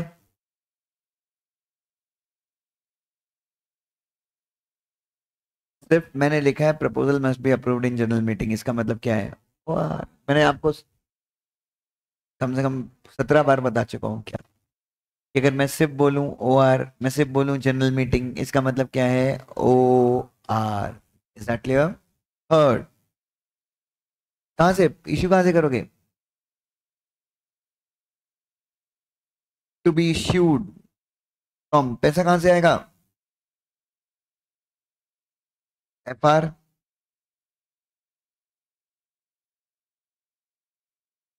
SP, CRR। ठीक है, यहाँ पे हमने CRR नहीं रखा। CRR कब लेते हैं? जब हम क्या करते हैं, प्रेफरेंस शेयर्स को रिडीम करते हैं, उस समय हम क्या बनाते हैं? CRR। Next,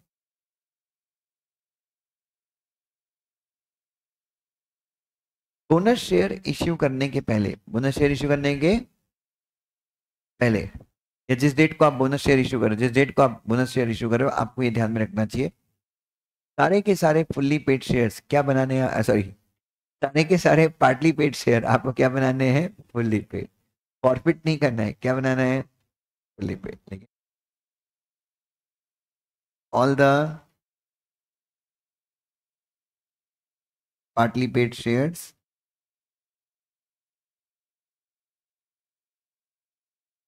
must be made fully paid।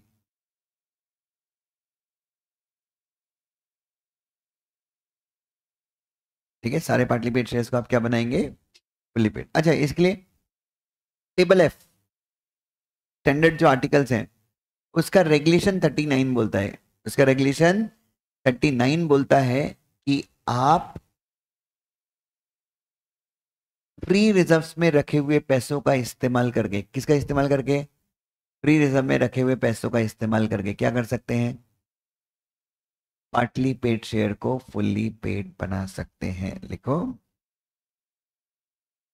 Regulation 39 of table F allows the use of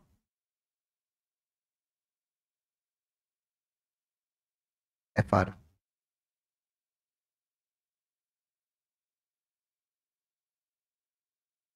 for making PPS a FPS,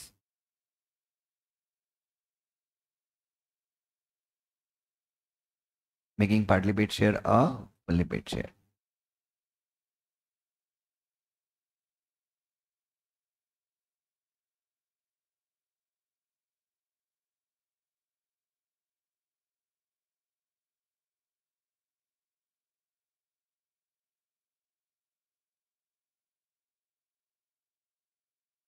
done?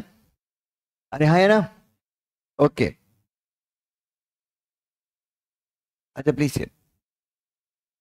इधर इधर, एक बार बोनस का प्रपोजल अनाउंस कर दिया, एक बार बोनस का प्रपोजल क्या कर दिया, कंपनी उससे विड्रॉ नहीं कर सकती। देखो,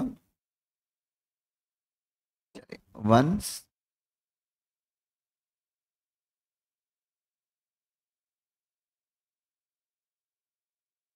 A proposal of bonus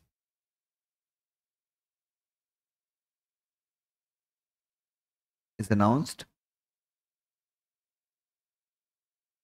The same cannot be withdrawn.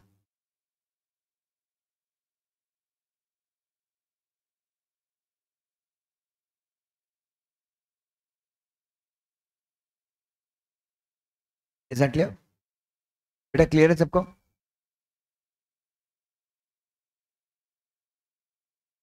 Last, no payment, no default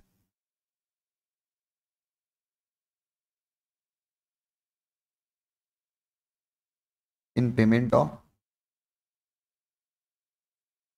statutory dues of the employees.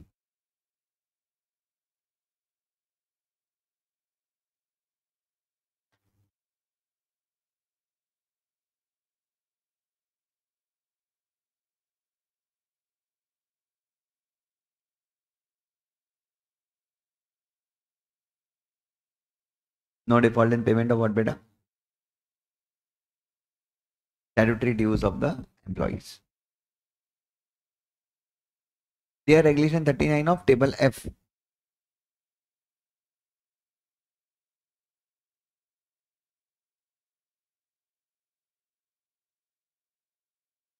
Statutory dues मतलब statutory dues,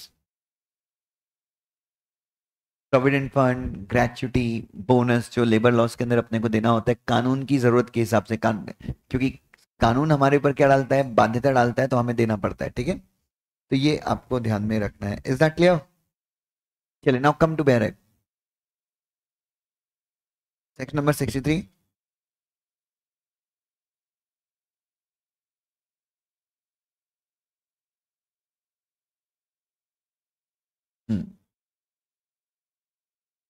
स्टार्ट करें बेटा, ओपन कर लीजिए section 63.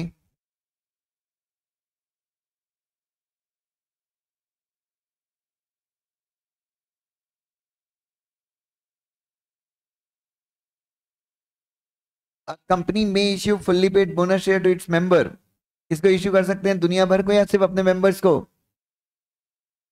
In any manner whatsoever. In any manner whatsoever मतलब आपको जैसे issue करना है वैसे कर दीजिए. कहां कहां से?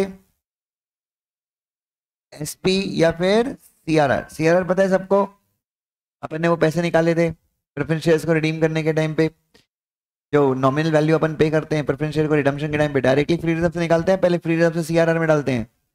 मैंने 18 मिनट का एक अलग सेशन भी दिया था, 19 मिनट का, 18 मिनट्स 47 सेकेंड्स. इधर चलो, इधर. अच्छा, proviso, no issue of bonus share shall be made by capitalizing reserve created by what बेटा? अच्छा, आप कौन से रिजर्व को कैपिटलाइज नहीं करेंगे? और कौन से रिजर्व को कैपिटलाइज नहीं करेंगे? किसी को पता है रिवैल्यूएशन रिजर्व्स क्या होते हैं? इधर देखो, मैं आपको बताता हूँ. इधर देखो, अकाउंट्स में होता है बेसिकली, आप अकाउंट्स में पढ़ेंगे. तो what happens in revaluation reserve? इधर देखो, ये प्लांट और मशीनरी मेरे इस साल कितने रुपए के दिख रहे हैं? 4 करोड़ के दिख रहे हैं. सुना ध्यान से बच्चों, एवरीवन, ये प्लांट और मशीनरी मेरे इस साल 4 करोड़ के दिख रहे हैं. नेक्स्ट ईयर क्या हुआ? इस प्लांट और मशीनरी का मैंने पुनः मूल्यांकन किया, वापस से मैंने एक बार क्या किया, वैल्यूएशन किया अकाउंटिंग स्टैंडर्ड की रिक्वायरमेंट के हिसाब से. तो बच्चों जबरदस्त तरीके से इस प्लांट और मशीनरी का वैल्यूएशन हो गया 40 करोड़. 10 गुना इसका वैल्यूएशन क्या हो गया, बढ़ गया, क्योंकि जो मशीनरी थी शायद उसका बनना बंद हो गया या जो भी है. माँ के यहाँ का मुझे बताओ, मेरे एसेट साइड कितने की बढ़ोतरी हो गई? 24 करोड़.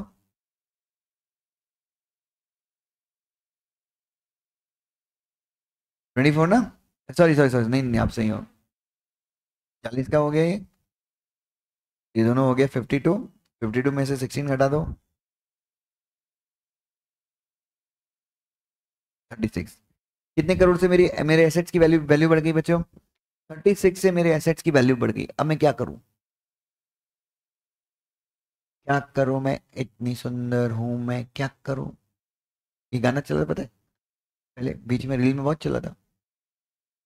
वो जब पावड़ी हो रही है, ये मैं हूँ, ये मेरे फ्रेंड्स हैं और हमारी पावड़ी हो रही है, उसके पहले चला था क्या करूं मैं इतनी सुंदर हूं, मैं क्या करूं। एनीवे, ठीक है। नहीं, तब मैं रील्स बनाता नहीं था। रील बनाने का शौक मेरा नया नया है इधर। हाँ जी, बताइए। अरे तो मैं बताऊं 36 करोड़ रुपए कहाँ डालूं। Where should I put my 36 crore rupees. Balance sheet asset तो बढ़ गए, तो यहाँ पे मैं क्या बनाता हूँ, एक रिजर्व कितने का। यहाँ पे कितना डाल दिया मैंने, 52। यहाँ पे कितना डाल दिया मैंने। अब मुझे आपसे बताइए, ये रीवैल्यूएशन रिजर्व मेरे किसी काम का है क्या। सेल करने के टाइम पे तब का तब देखेंगे, बट एज ऑफ नाउ मेरे किसी काम का है क्या। तो क्या मैं इसको कैपिटलाइज कर सकता हूँ। अरे इसको कैपिटलाइज भी कर दूं तो क्या मुझे कोई कैश वैश मिलने वाला है क्या। अरे ये तो अनरियलाइज है ना, ये तो सिर्फ दिख रहा है, ये सिर्फ क्या है बच्चों, अकाउंटिंग एडजस्टमेंट है क्या ये, ताकि मेरी बैलेंस शीट क्या हो जाए, टैली हो जाए। Is that clear to everyone. Sure, सबको समझा रिवैल्यूएशन रिजर्व क्या होता है। तो क्या मैं रिवैल्यूएशन रिजर्व को कैपिटलाइज कर सकता हूँ बच्चों। नको। नेक्स्ट, सेक्शन 63 का सबसेक्शन 2 चेक कीजिए। No company shall capitalize its profit और reserves for issue of fully paid bonus share unless, unless मतलब जब तक आप ये सारी शर्तों का क्या ना करें, पालन ना करें, तब तक आप बोनस शेयर को वितरित नहीं कर सकते। ठीक है, पहला, कहां पे अथॉरिटी होनी चाहिए आपको, रेकमेंड कौन करेगा, बोर्ड, अप्रूव कौन करेगा, शेयर होल्डर्स। आपको डिफॉल्ट नहीं किया होना चाहिए किसमें बच्चों, अच्छा ये वाला पॉइंट अपने मिस किया, कौन सा, पेमेंट ऑफ इंटरेस्ट और principal in respect of what बेटा, fix deposit. What is fix deposit. आपने अपने मेंबर से या फिर पब्लिक से लोन लिया है फिक्स पीरियड के लिए, सेक्शन नंबर 73 से लेके 76A के बीच में। तो आपने क्या लिया है बच्चों, पब्लिक से क्या लिए हैं या मेंबर से क्या लिए हैं, फिक्स पीरियड के लिए डिपॉजिट। उनमें उनके रिपेमेंट में कोई किसी प्रकार का क्या नहीं होना चाहिए, या फिर उसका इंटरेस्ट, या फिर कौन सी कैटेगरी, डेबी, डेबी नहीं है सॉरी, डेबी है, डेट है, डेट सिक्योरिटीज, यस। तो आपको इनमें कोई डिफॉल्ट। उसके बाद आपको किसमें डिफॉल्ट नहीं किया होना चाहिए, अपने एम्प्लॉइज के statutory dues such as provident fund, gratuity, ये सारी चीजों में डिफॉल्ट क्या होना। On the date of allotment, जिस डेट को आप बोनस शेयर्स क्या करने वाले हैं, इश्यू नहीं, जिस डेट को क्या करने वाले हैं, अलॉट करने वाले। अलॉट कब करते हैं, एक रेजोल्यूशन पास करते हैं। क्या पास करते हैं, ये जनरल मीटिंग में रेजोल्यूशन पास होने के बाद वापस से आप क्या करते हैं, एक रेजोल्यूशन पास करते हैं और बोलते हैं कि अब हम शेयर क्या कर रहे हैं, अलॉट। तो जिस डेट को अलॉट कर रहे हैं उस डेट को अगर क्या है, पार्टली पेड शेयर्स है, उनको फॉरफिट करोगे या फुल्ली पेड बनाओगे। एक्ट में फॉरफिट करने का कोई प्रावधान नहीं है, तो you'll make the shares as what बेटा, आप उन शेयर्स को फुली पेड बनाएंगे। Is that clear to everyone. उसके बाद अदर प्रिस्क्राइब कंडीशन भी आपको क्या करना है, फुलफिल करना है। अदर प्रिस्क्राइब कंडीशन मतलब, अरे जो कहाँ पे लिखी हुई है रूल्स में, रूल कौन सा है 14, रूल कौन सा है, और bonus share should not be issued in lieu of dividend. Lieu का मतलब क्या होता है, इन प्लेस ऑफ। आज सुबह सुबह मुझे एक आईटीसी कंपनी से एक मैसेज आया, इंडियन टोबैको कंपनी, जिसका मैं शेयर होल्डर हूं। तो आई गॉट अ मैसेज कि एक शेयर के ऊपर हम आपको 7 रुपए 85 पैसे का डिविडेंड दे रहे हैं दुष्यंत जैन। कितने का, 7.85 का डिविडेंड दे रहे हैं। मेरे पास इस कंपनी के 100 शेयर्स हैं। कितने शेयर्स हैं, मैं खुश हो गया बच्चों। मिडिल क्लास आदमी की खुशी अपनी अपनी है बच्चों। तो I was very happy to know कि मुझे क्या मिलेगा, 785 रुपीज का डिविडेंड मिलेगा। एक क्रिएटिन का डब्बा आ जाएगा। किसका डब्बा आ जाएगा बच्चों, क्रिएटिन का एक डब्बा आ जाएगा। तो I am very happy. But वही आईटीसी बोलती कि हम क्या, हम फिर मैं खुश हूं कि 785 का मैंने खर्चा निकाल लिया भाई, कि एक दिन अपने बर्थडे में बढ़िया अपन होटल में जाके खाना खाएंगे, एसी वाले होटल में। कौन से वाले होटल में, नॉर्मल वाले नहीं, एसी वाले में। तो मैं खुश हूं। फिर आईटीसी बोलती कि बेटा बेटा बेटा बेटा बेटा दुष्यंत जैन, गलती होगी गलती होगी। मतलब क्या हो गया, बोले हम आपको इसके बदले क्या देंगे, एक पे एक बोनस दे रहे हैं, क्या दे रहे हैं? अरे एक पे एक बोनस दोगे तो अभी आईटीसी के एक शेयर का रेट मान लो कितना है, 500, तो मेरे पास 2 शेयर हो जाएंगे, कितने के? तो बोनस में कोई मजा आता है क्या बच्चों?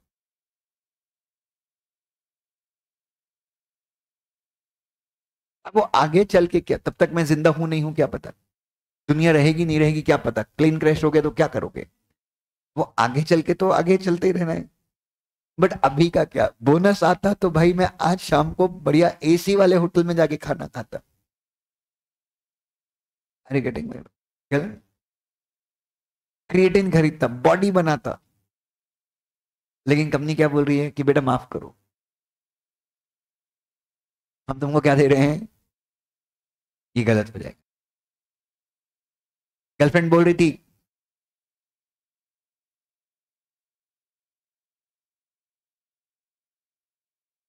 कि मिलने आ रही हूँ, क्लास के नीचे मिलना मेरे को। हाँ और सुनो, अकेले आना। मन में अरमानों का संकल्प लिए निकल पड़ा हूं प्रगति के पथ पर। फिर वो बोलती sorry, let's talk on phone. अरे तो बच्चों, मुझे एक चीज बताइए, टेल मी वन थिंग, तो हमेशा याद रखे डिविडेंड का जो जगह है वो तुरंत आपको कैश के रूप में फायदा होता है, और बोनस शेयर डिविडेंड की जगह कभी नहीं ले सकता बच्चों। बोनस शेयर होल्डर की रियल खुशी है बच्चों। Are you getting my point? Sorry, dividend share holder की रियल खुशी है। बोनस तो छलावा है बच्चों। बोनस तो क्या कंपनी क्या करती है, हाँ वो आगे चल के होगा, लेकिन वो कब होगा? और अगर बोनस नहीं भी करते तो भी आगे चल के तो वैसे ही बढ़ जाता। बोनस नहीं देते तो 500 का शेयर कितने में चला जाता, 1000 में चला जाता। बोनस दोगे तो 250 का शेयर कितने में जाएगा। अल्टीमेटली वो शेयर आगे बढ़ेगा नहीं बढ़ेगा, वो कंपनी की परफॉर्मेंस के ऊपर डिपेंड करता है, ना कि on number of the shares. Is that clear? इसलिए हमारे लॉ ने बड़े प्यार से बोला है क्या, कि बोनस किसके बदले इश्यू नहीं होना चाहिए। दीदी कल कहाँ थे?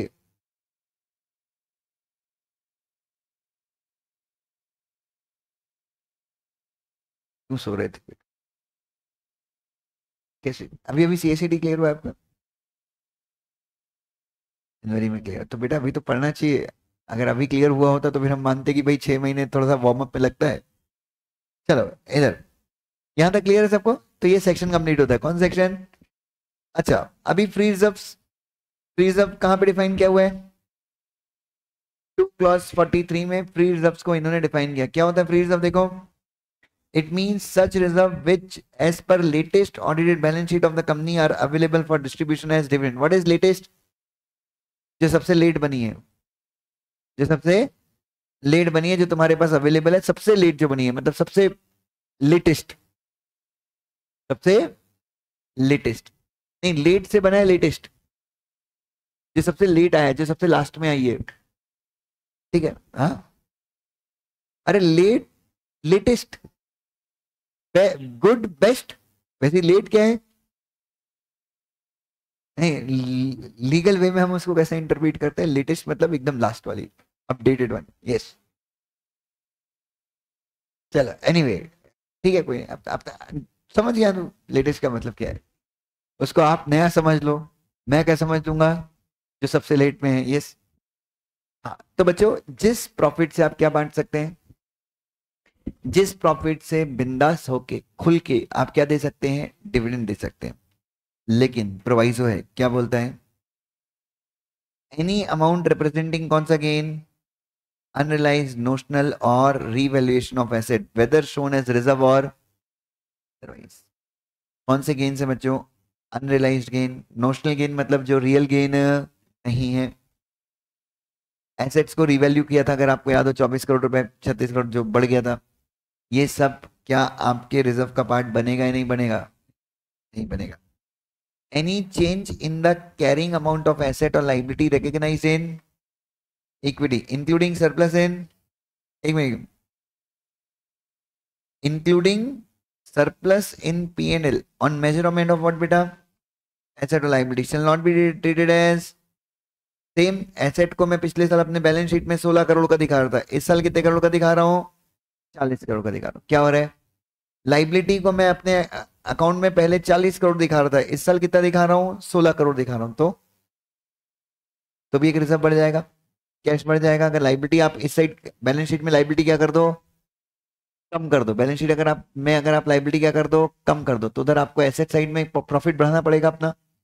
तो ये सब रिजर्व का हिस्सा होगा या नहीं होगा, अरे ये सब रिजर्व है या नहीं है, अरे बाबा ये तो इंटरनल एडजस्टमेंट है, क्या है ये, तो ये आपको ध्यान में रखना है।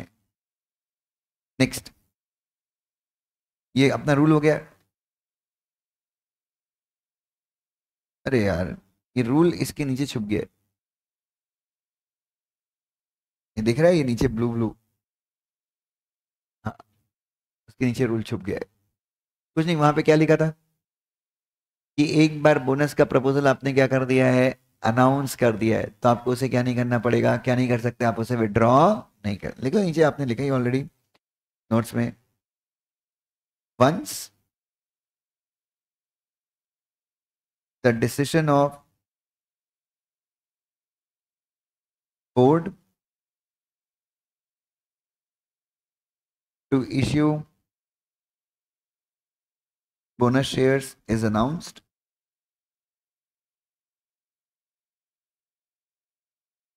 it cannot be withdrawn। मतलब बोर्ड ऑफ डायरेक्टर्स ने अगर क्या ले लिया है,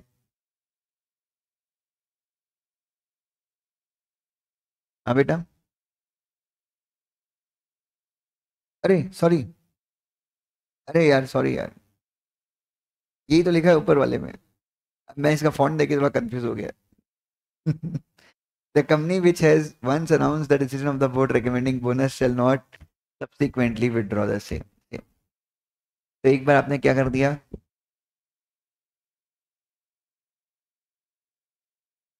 डिसीजन लिया तो है पर अनाउंस नहीं किया है, डिसीजन लिया तो है पर अनाउंस नहीं किया, विड्रॉ कर सकते हैं चिलवेरी साहब, बट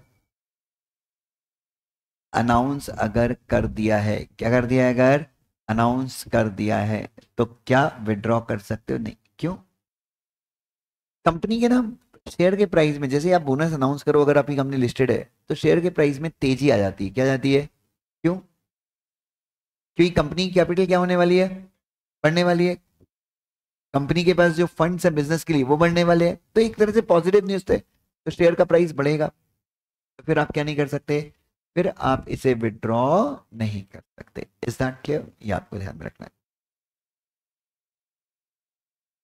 चलिए बेटा, फिर ये आप देख सकते हैं,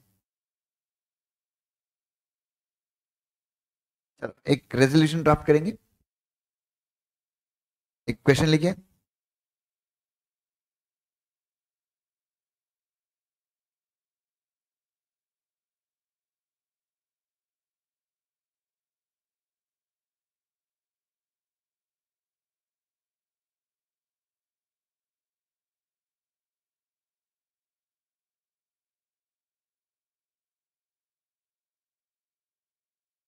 draft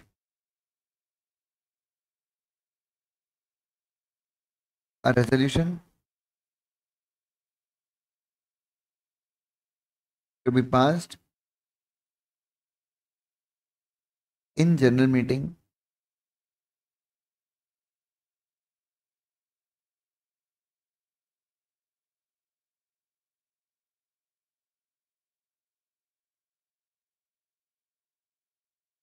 for issue of bonus shares।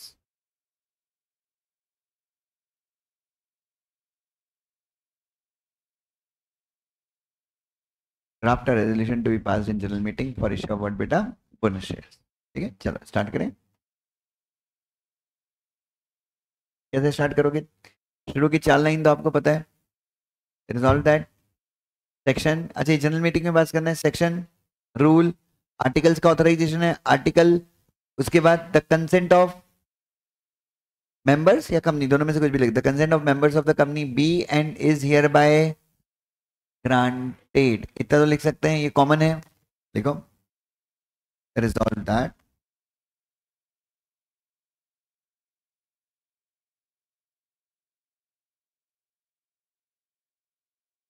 Comma, as per section 63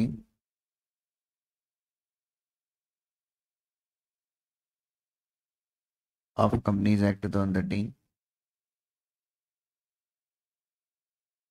red with rule 14। अगर याद आ गया तो ठीक है, नहीं तो SCD रूल्स लिख सकते हो बस।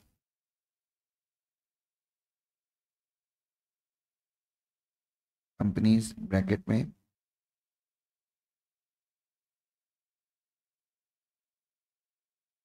Share capital and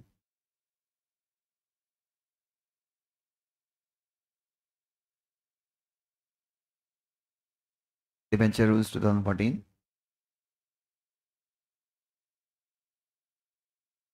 comma the consent of the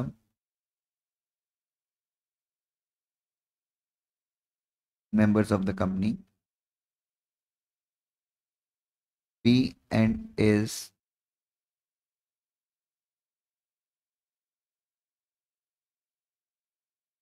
hereby granted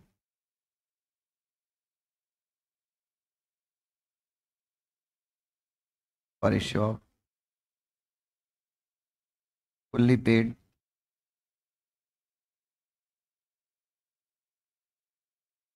bonus shares of the company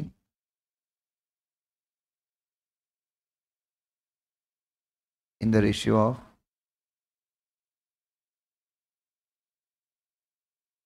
1:1। In the ratio what बेटा? 1:1 मतलब अगर आपके पास कंपनी का क्या है, एक पुराना शेयर है तो आपको क्या मिलेगा? एक by capitalising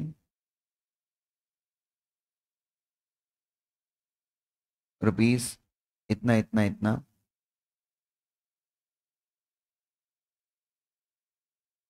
from the free reserves of the company and the balance of reserve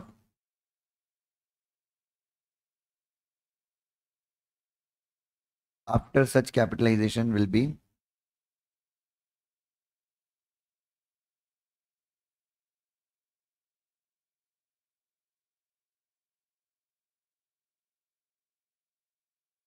मतलब जब हम कैपिटलाइजेशन ऑफ रिजर्व कर लेंगे तो उसके बाद हमारे रिजर्व्स में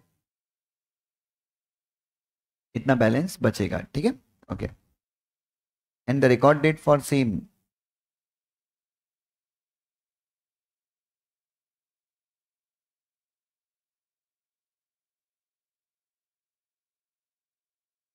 सो and so date.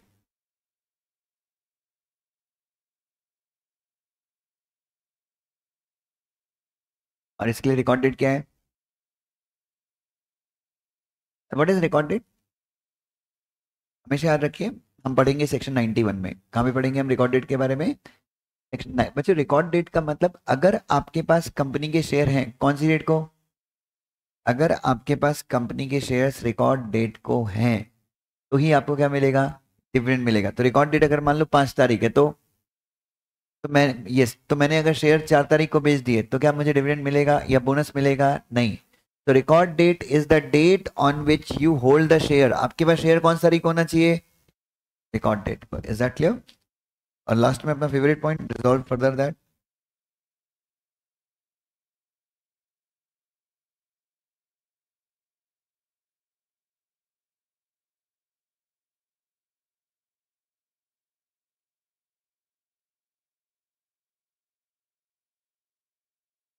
The board of directors of the company, या CS भी लिख सकते हैं।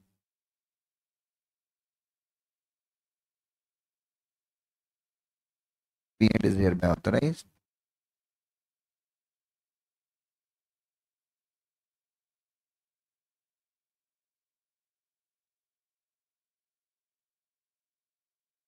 to do all such acts and deeds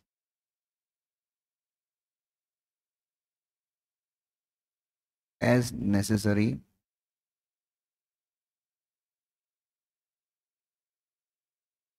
and incidental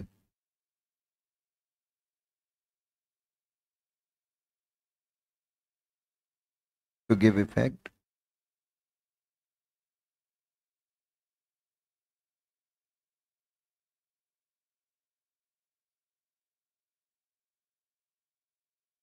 to the above mentioned resolution.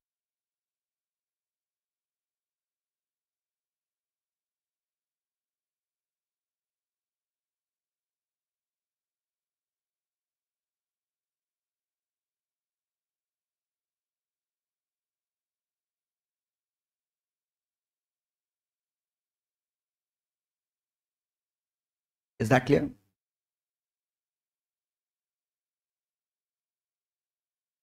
Clear है सबको?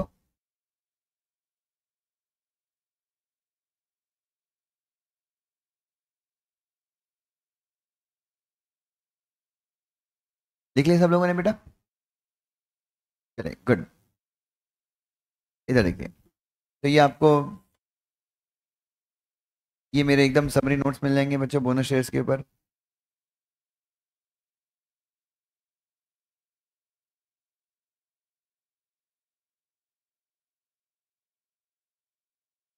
ना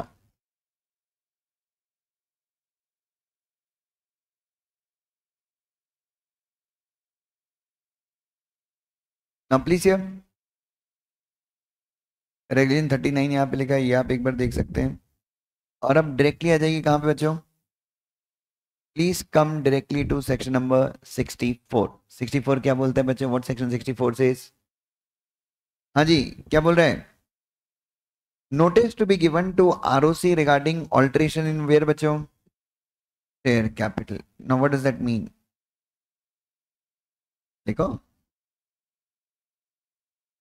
section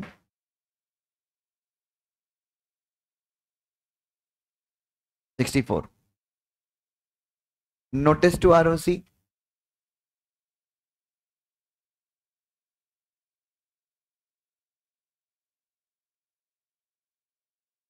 regarding alteration in where बच्चों?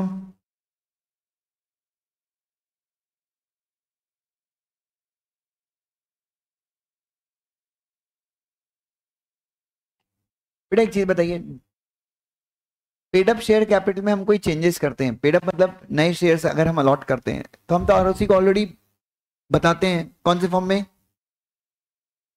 whenever we allot new shares, क्या हम आरओसी को ऑलरेडी इन्फॉर्म करते हैं नहीं करते हैं? हम आरओसी को डायरेक्टली बताते हैं, कौन से फॉर्म में? PAS3 में। कौन से फॉर्म में बच्चों? PAS3 में। वी इन्फॉर्म द आरओसी, है ना? विद इन 30 डेज और प्राइवेट प्लेसमेंट के केस में विद इन 15 डेज। गुड। तो सेक्शन 64 भी क्या कर रहे हैं? ये भी किसके बारे में बात कर रहे हैं? अलॉटमेंट के अलावा, अलॉटमेंट के अगर आपकी शेयर कैपिटल कभी चेंज हो रही है तो आप किसको बताएंगे? आरओसी को बताएंगे। तो देखते हैं अलॉटमेंट के अलावा कब कब चेंज होती है, देखो ध्यान से। नंबर 1, अगर ऑथोराइज शेयर कैपिटल में चेंज किया था, अगर आपको याद हो, किसमें चेंज किया था? सेक्शन 61 क्या था? Alteration in authorize. तो पहले लिखेंगे हम, when authorized share capital is altered. जब हम शेयर कैपिटल को क्या करते हैं? ऑल्टर करते हैं।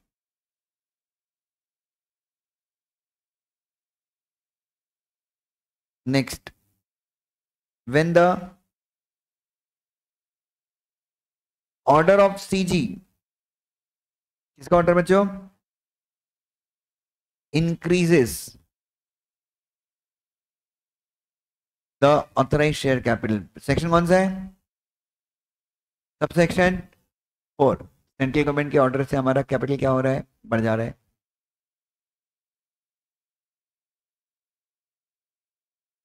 या फिर कंपनी क्या करे? जब कंपनी प्रेफरेंस शेयर्स को रिडीम करती है तो भी शेयर कैपिटल बढ़ती है क्या? ये कम होती है क्या? प्रेफरेंस शेयर को रिडीम करते हैं तो प्रेफरेंस शेयर को जब एक कंपनी रिडीम करती है तो कैपिटल बढ़ती है कम होती है? कम होती है। चेंज मतलब चेंज हो रही है ना अभी कैपिटल। अभी कैपिटल क्या हो रही है? When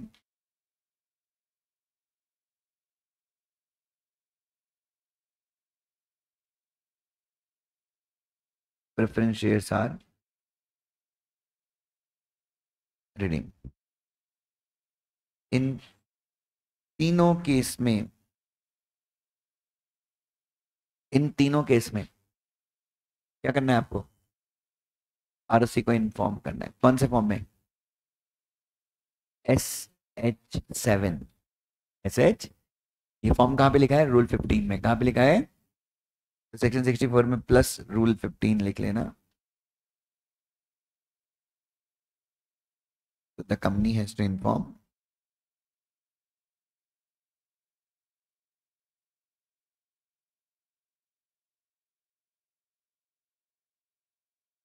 ROC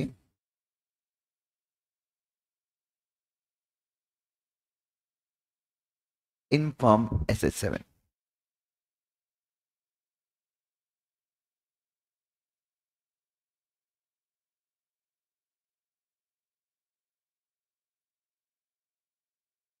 the company has to inform ROC in form number SH7 कितने दिन के अंदर? Within 30 days।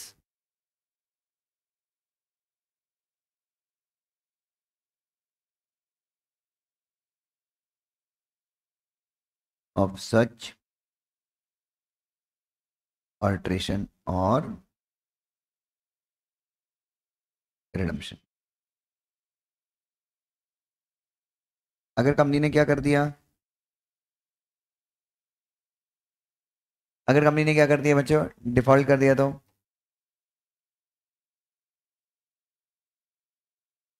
सबसे पहले यहां पे लिखिए कंपनी और यहां पे लिखिए officer in default. ₹500 per day और इसको भी ₹500 per day. 500 rupees per day करके इसको मैक्सिमम हो सकता है कितना? 5 लाख। और इसको हो सकता है मैक्सिमम ₹1 लाख। हाँ, 2 मिनट में।